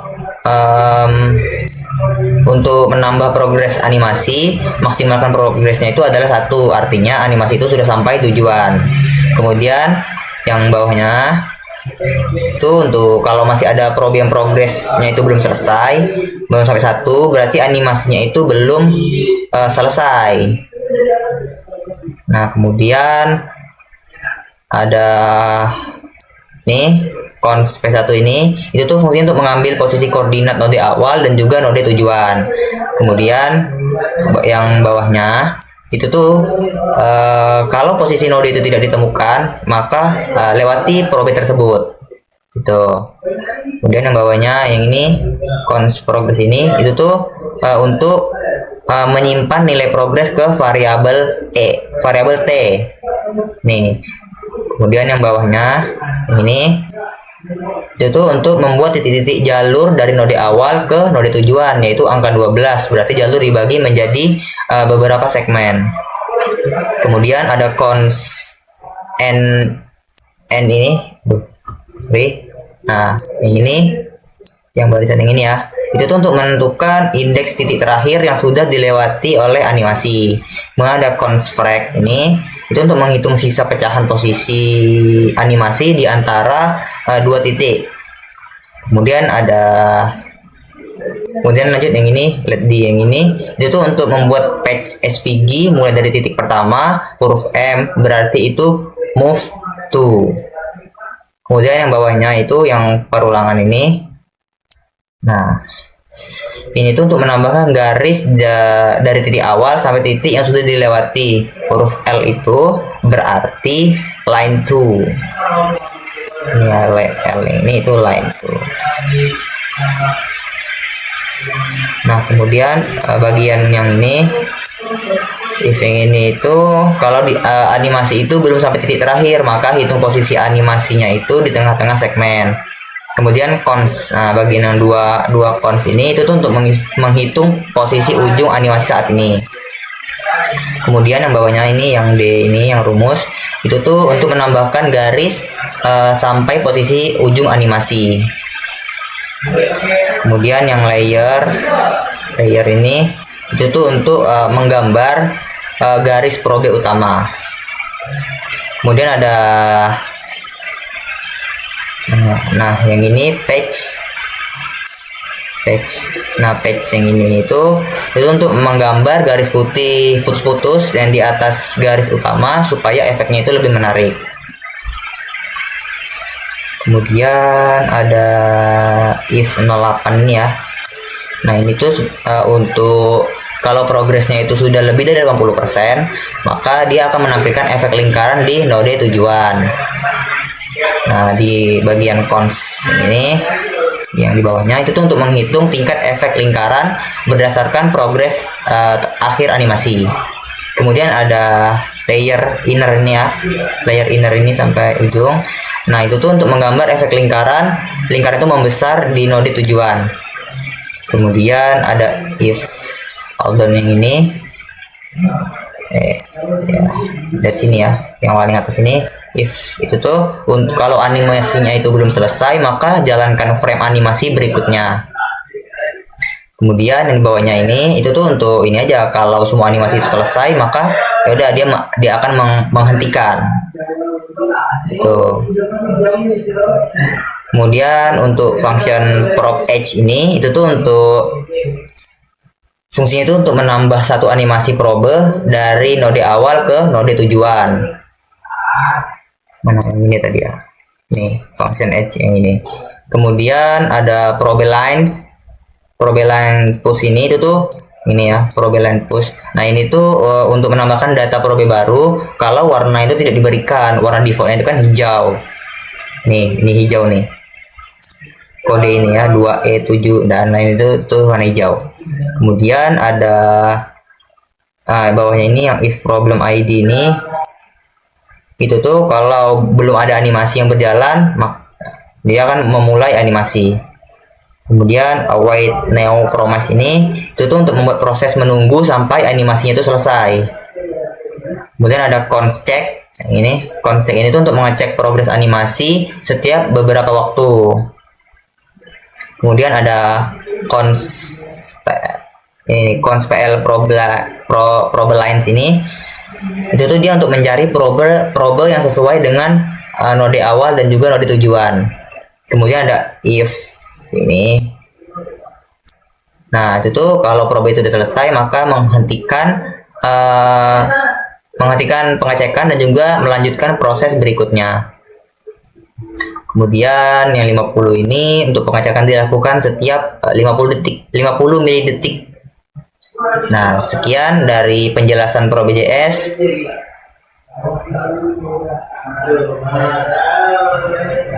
Di sini saya ingin menjelaskan yaitu randomize.js. Randomize.js yang ini ya. Nah, randomize ini tuh berfungsi untuk membuat peta acak, yaitu berisi 26 kota dari A sampai Z. Nah, yang penting peta ini itu tidak asal acak, karena tetap dijaga agar semua nodenya itu saling terhubung dan tidak ada kota yang terpencil. Nah, Yang pertama itu ada function random weight ini, itu tuh fungsinya untuk membuat bobot atau jarak jalan antara dua titik. Kemudian ada cons di yang ini. Nah, itu tuh untuk menghitung jarak asli antara titik pertama dan juga titik kedua. Kemudian yang base ini, cons base ini, itu tuh untuk mengubah jarak visual menjadi bobot jalan. Jaraknya itu dikalikan 0,22 supaya bobot itu tidak terlalu besar. Kemudian ada return match ini. Return match ini itu mengembalikan bobot minimal itu 40 dengan sedikit variasi random agar tiap jalan itu tidak terlalu kaku. Kemudian ada function count edge. Function count edge ini tuh fungsinya untuk menghitung jumlah jalan pada graf. Nih, yang ini. Kemudian ada let's see yang ini. Let's see ini tuh C-nya itu untuk jumlah jalan. Kemudian S-nya itu untuk menyimpan pasangan jalan agar tidak dihitung sebanyak 2 kali. Kemudian ada for bawahnya. Nah, for yang di bawahnya ini tuh untuk melakukan perulangan ke semua node dan semua jalan yang dimiliki node tersebut. Dan cons P yang ini itu tuh membuat ID pasangan jalan, misalnya ke A, ke B, dan B ke A, sama-sama itu dianggap A ke B gitu. Dan yang bawahnya, yang if S ini, itu tuh kalau jalan itu belum pernah dihitung, masukkan ke set dan tambah jumlah jalan. Kemudian yang return C ini, itu tuh untuk mengembalikan total jumlah jalan. Kemudian ada function yang setelahnya, yaitu function grab components. Nah, function grab components ini tuh fungsinya itu untuk mengecek apakah graf itu tuh terhubung atau masih terpisah menjadi beberapa komponen. Nah, kemudian bawahnya itu ada consin ini, itu dua ya dia, consin sama coms ini, itu dia sin-nya itu untuk menyimpan node yang sudah dikunjungi, kemudian coms-nya itu untuk menyimpan daftar kelompok node yang terhubung. Kemudian bawahnya itu untuk melakukan perulangan, untuk melakukan pengecekan dari setiap node. Kemudian if yang ini, itu tuh kalau node sudah pernah dikunjungi maka dia akan melewati node tersebut gitu. Kemudian ada cons ini ya, ini codingan yang ini, itu tuh untuk membuat komponen baru lalu mulai pencarian dari node tersebut. Kemudian ada while ini, itu tuh ini while stack length ini, itu tuh selama masih ada node yang harus dicek, maka proses tersebut tuh terus berjalan. Kemudian ada cons ini, cons stack box dan juga compose ini, itu tuh untuk mengambil dari stack lalu memasukkannya ke komponen. Nah, mungkin kita jelasin per fungsi-fungsinya aja ya. Nah, ini tuh ada function randomize map ini.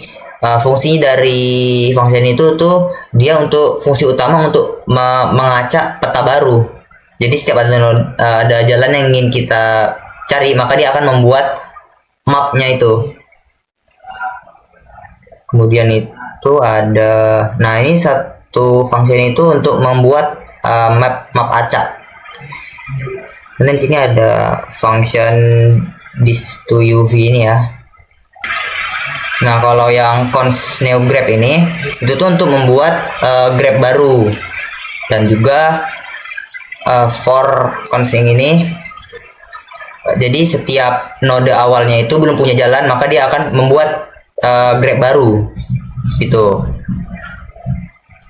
Kemudian ada cons edge yang ini, tuh. Nah, yang bawahnya ini, itu tuh menyimpan bentuk dari titik-titik jalan. Kemudian ada function mana ya tadi ya, add edge. Nah, function add edge ini, kita langsung ke function yang ini aja. Function add edge ini itu tuh fungsinya untuk menambahkan jalan antara node U dan juga node V. Nah, baik, di sini saya ingin menjelaskan function berikutnya, yaitu ada function try at nearest. Jadi singkatnya itu fungsi ini tuh dia digunakan untuk mencari kota terdekat dari sebuah kota yang koneksinya itu masih kurang. Untuk pertama itu function ini kan menyaring kandidat agar tidak menyambungkan kota ke dirinya sendiri dan tidak membuat jalan yang sudah ada. Setelah itu kandidat tersebut itu diurutkan berdasarkan jarak terdekat. Nah, program ini tuh akan mencoba membuat jalan dengan aturan normal terlebih dahulu. Jika gagal karena aturan visual terlalu ketat, maka program ini tuh menggunakan mode fallback atau mode paksa. Tujuannya itu agar setiap kota tetap memiliki koneksi dan tidak ada kota yang terputus dari jaringan jalan. Nah, baik, di sini saya ingin menjelaskan file road.state.js. Jadi file itu intinya mengatur kondisi jalan seperti rusak, hujan, macet, perbaikan, lalu menampilkan di SVG dan mempengaruhi bobot graf atau rutenya. Nah, di sini saya ingin menjelaskan per functionnya aja. Yang pertama itu ada function build all HPTS, yaitu digunakan untuk membuat daftar semua jalan yang ada di graf. Nah, tugasnya itu untuk yang pertama untuk mengambil semua edge dari jalan graf, kemudian mencegah jalan double seperti A, B dan B, A gitu, A ke B atau B ke A, kemudian membuat titik-titik bentuk jalan menggunakan build edge PTS. Kemudian mengembalikan daftar jalan dalam bentuk array. Singkatnya, function itu menyiapkan data semua jalan agar bisa digambar atau diklik. Kemudian ada function render road hit patch ini, itu tuh membuat area klik tidak terlihat di atas jalan gitu. Jadi tugasnya membuat patch SVG untuk setiap jalan, memberi kelas road hit, kemudian juga menyimpan data node awal dan juga node tujuan, menambahkan event klik pada jalan. Saat jalan diklik, kondisi jalan itu bisa ditambah atau juga dihapus. Function itu tuh membuat user bisa klik jalan untuk membuat user itu bisa klik jalan atau memberi status pada rusak, hujan, macet dan juga perbaikan. Kemudian kita lanjut ke function ini, draw road states. Nah, ini tuh untuk menggambar tampilan visual kondisi jalan. Nah, tugasnya itu untuk membaca isi road states, mengecek kondisi tiap jalan, menggambar warna efek sesuai kondisi. Ini ada warna apa nih? Merah, kuning, biru, oranye. Nah, seperti itu. Tapi selain warna itu juga, function ini tuh memanggil visual tambahan seperti retakan, awan hujan, papan perbaikan, dan juga mobil macet. Ya, kita lanjut ke draw crack patch. Draw crack patch ini itu function untuk menggambar efek retakan pada jalan yang rusak. Nah, jadi kayak membuat titik-titik sepanjang jalan, membuat garis retakan secara acak, dan juga menampilkan retakan dengan warna gelap dan juga garis kuning. Tuh. Jadi function itu dipakai ketika kondisi jalan adalah rusak. Nih untuk draw crack patch. Kemudian ada repair scene. Nah, ini tuh menggambar tanda atau papan perbaikan jalan. Tugasnya itu ya membuat ikon papan kecil, meletakkan papan di dekat awal dan akhir jalan, memberi tanda bahwa jalan itu sedang diperbaiki gitu. Kemudian ada rain cloud, ini function draw rain cloud ini tuh menggambar ikon awan hujan di atas jalan. Jadi kayak mengambil titik jalan, mengambil titik tengah jalan, kemudian meletakkan awan sedikit di atas jalan, kemudian menggambar awan dan juga garis hujan. Jadi dipakai saat kondisi itu sedang hujan. Nah, pakai draw in cloud ini, draw rain cloud. Kemudian ada draw traffic jam. Traffic jam ini tuh fungsinya untuk menggambar efek kemacetan berupa mobil-mobil kecil. Tuh, jadi kayak membuat beberapa mobil kecil di sepanjang jalan, memberi warna di mobil-mobil berbeda, kemudian juga mengatur rotasi mobil agar mengikuti arah jalan.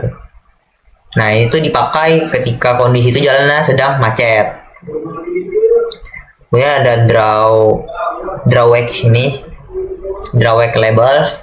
Nah, ini tuh menggambar label bobot atau jarak jalan. Jadi kayak membaca bobot jalan dari original grabs, mengambil titik jalan tengah, kemudian menampilkan angka bobot di atas jalan, dan juga mencegah label double untuk jalan dua arah.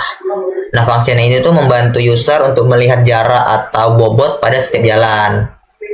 Kemudian ada function rebuild graph with state. Nah, ini tuh membangun ulang graf berdasarkan kondisi jalan, kayak mengembalikan graf ke data asli dari original graph, mengecek kondisi jalan di road stats. Kemudian kalau jalan itu rusak, jalan tersebut itu akan dihapus dari graf. Kemudian kalau perbaikan, hujan atau macet, bobot jalan itu ditambah penalti. Nah, penaltinya itu ada di, nah ini nih penaltinya. Jadi kayak ada 800, 150, juga 400. Jadi jalan rusak itu tidak bisa dilewati, sedangkan jalan hujan, macet, perbaikan itu masih bisa dilewati, tapi dianggap lebih berat oleh algoritma pencari rute. Kemudian yang terakhir ada clear all condition. Nah, ini tuh untuk menghapus semua kondisi jalan. Tugasnya itu untuk mengosongkan road stats, mengosongkan broken roads, terus membangun ulang graf seperti semula, kemudian menghapus visual jalan dari SVG, kemudian menampilkan pesan bahwa semua kondisi itu jalan sudah dihapus. Nah, function itu dipakai saat user ingin mengembalikan semua jalan menjadi normal. Mungkin sekian penjelasan dari saya, dan akan dijelaskan oleh teman saya selanjutnya.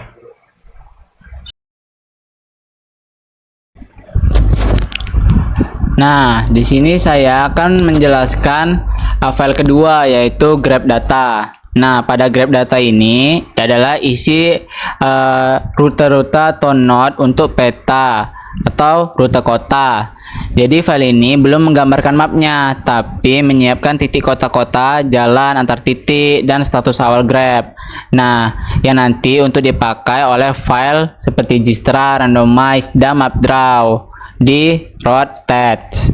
Nah, pada file yang pertama itu W-nya itu 4200 dan height-nya itu 2800. Nah, maksudnya itu adalah W-nya itu wide atau lebar petanya. H-nya itu height atau tinggi peta. Nah, jadi kita udah dapat kasaran dari tinggi peta dan lebar petanya yang udah pasti.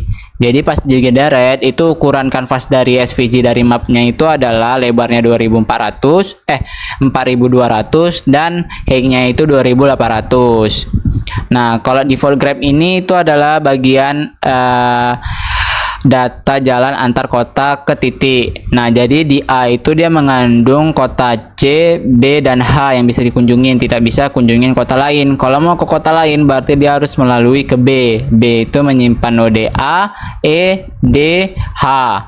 Nah, jadi konsepnya itu adalah yang artinya titik A itu punya tujuan jalan yang jelas, yang dimana misalnya kalau dia pergi ke C, B, dan H itu memiliki bobot masing-masing. Jadi supaya apa memiliki bobot? Supaya nanti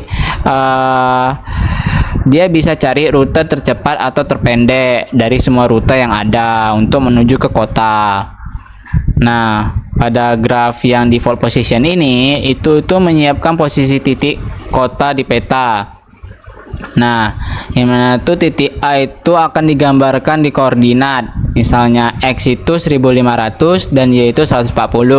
Yang artinya kalau di peta atau kanvas X ada posisi ke kanan, maka posisi ke kiri ke bawah Y-nya. Nah, jadi kalau X-nya makin besar, titiknya makin ke kanan. Kalau angka Y itu makin besar, titiknya makin ke bawah. Kenapa ada A, B, dan C? Kenapa namanya kotanya kayak gitu? Nah, itu tuh ibaratkan kami membuatnya itu seperti kota atau titiknya. Jadinya kami di situ titik-titik yang menerima bobot-bobotnya.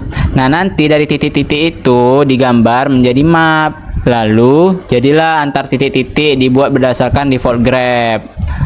Nah, original grab ini itu tuh adalah untuk membuat salinan asli dari default grab. Kenapa tidak langsung menggunakan let grab default? Karena kalau langsung begitu data masih saling terhubung. Kalau grab berubah bisa ikut berubah data aslinya. Maksudnya JSON Parser Strv default grab itu maksudnya buat kopian baru yang benar-benar terpisah. Jadi original map dipakai sebagai backup graf aslinya. Yang bagian grab itu adalah graf aktif dipakai oleh program. Yang bagian position itu adalah posisi titik sebagai aktif di peta. Broken road itu adalah array kosong untuk menyimpan jalanan yang rusak atau terputus.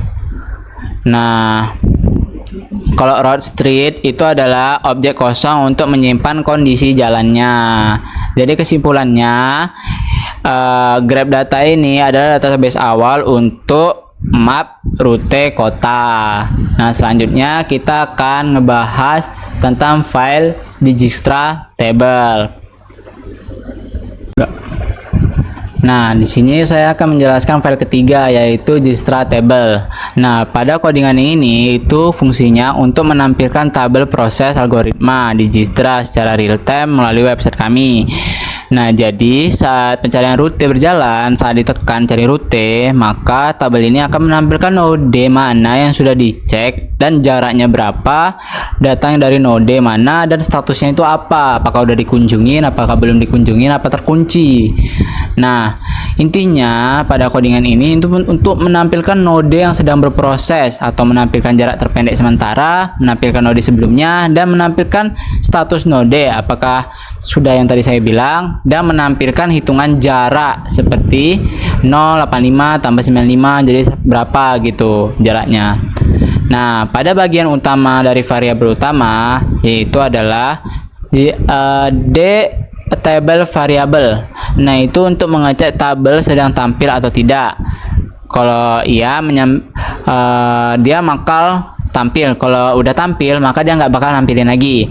Lalu dtDis, nah itu adalah untuk menyimpan jarak dari titik awal ke setiap node. Contohnya dia nodenya berapa antara node lainnya, 0, 85, 180. Nah, dia menyimpan titiknya itu, lalu menyimpan node sebelumnya. Misalnya C itu dicapai oleh B, maka C itu langsung dibuat B. Nah, devis itu adalah untuk menyimpan node yang sudah dikunci atau sedang selesai atau diproses. dt node itu adalah daftar semua node yang ada di grab. dt katalog itu menyimpan log perhitungan terakhir setiap node. dt kalkulator history itu menyimpan semua riwayat perubahan jarak node. Nah, function table init ini digunakan untuk saat Dijkstra baru dimulai. Seperti yang udah saya jelaskan di video sebelumnya, kalau misalnya node belum dikunjungi itu akan ditandai oleh infinity. Nah, jadi nanti pada fungsi ini itu ditandai oleh infinity. Baru yang di bawah ini itu adalah artinya untuk tabel gambar diulangi dan ditampilkan ke layar.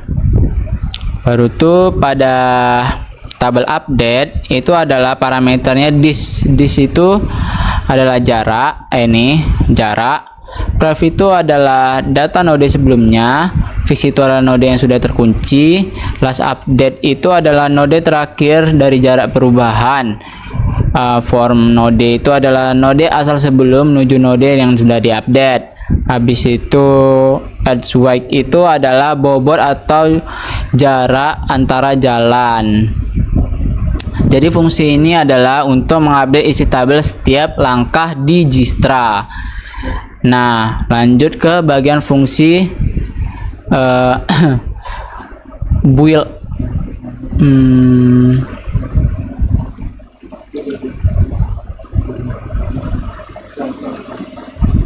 Masuk ke fungsi build render table. Ini dia. Nah, itu gunanya itu buat ngerender ulang isi dari T-body dan membangun rantai penghitungan saat start ke node saat ini. Habis itu ini cari jalur terpendek saat start ke node. Lalu buat ekspektasi perhitungan. Lalu extract edge menjadi wide dari page. Nah, selanjutnya gunakan build chain untuk mendapatkan ekspektasi kumulatif. Lalu masuklah ke tabel D-update, D-tabel render. Nah, fungsi itu untuk memfilter hanya node yang sudah di-scan atau divisit yang memiliki jarak yang terjangkau. Nah, ini codingan-codingannya. Lalu yang di bawah itu scroll arrow terakhir ini bisa supaya tabelnya bisa di-scroll-scroll.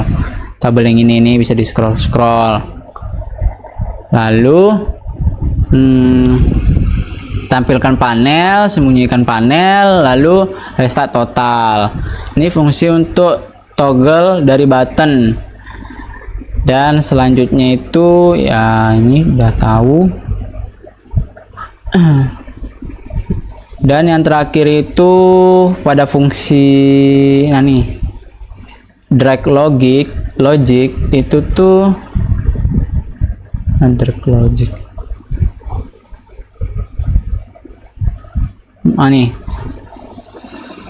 Init dan grable ini itu adalah bagian panel tabel yang biasa digeser pakai mouse. Jadi ini bisa digeser-geser nih. Nah, itulah kegunaannya dari fungsi drag init drag grable. Nah, sekian dari saya. Ya, mungkin saya akan simulasikan full tentang apa yang sudah kami buat. Jadi dari hasil penjelasan saya dan kawan-teman saya, maka jadilah aplikasi ini. Nah, pertama itu ada fungsi cari rute, dimana nanti bakal terkoneksi ke AI navigation-nya dan men-scan jarak-jaraknya menuju kota B. Dia ini mencari kota-kotanya dan ini jarak-jarak pada tabel Dijkstranya. Jadi itu ada statusnya, data kunci, jaraknya berapa, dan menghasilkan totalnya berapa gitu. Baru kalau sudah ketemu, dia bakal membuat garis hijau seperti yang di layar. Baru layarnya itu agak zoom out ke mobilnya. Lalu mobilnya itu mengunjungi beberapa node hingga ke node start. Nah, pada AI navigation-nya itu sudah ada jarak totalnya, rute yang mau dikunjungin apa aja, lalu dia sudah melalui kota-kota apa aja. Lalu kalau sudah selesai, maka dia bakal sudah tulisan finish. Misalnya mau diulangin, mobilnya akan kembali ke titik start. Kalau misalnya kita pause dan lanjut, dia bakal lanjutin apa yang sudah kita pause dan lanjutin. Misalnya kita pause di sini, maka dia akan melanjutin di situ juga. Lalu kalau stop, dia akan memberhentikan keseluruhan fungsi yang udah ada yang kita buat. Nah, kalau reset jalan itu, misalnya aku tambahin jalan-jalan rusak di sini. Nah, reset jalan itu mentiadakan kondisi jalan yang sudah kami buat. Clear kondisi juga seperti itu. Acak map juga dia bakal mengacak seluruh jalan yang sudah kita buat. Nih, jadi jalannya itu tidak menonton atau terlalu acak-acatan. Sekian dari kelompok kami. Ya, ini kalau ini AI clear navigation buat nge-clear AI-nya. Nah, mungkin sekian dari kelompok kami, kelompok Cukip. Saya sebagai ketua kelompok, Farizi Bakri, ingin menutup video kali ini. Terima kasih sudah menonton. Saya tutup dengan wabillahi taufiq wal hidayah. Wassalamualaikum warahmatullahi wabarakatuh. Bye bye.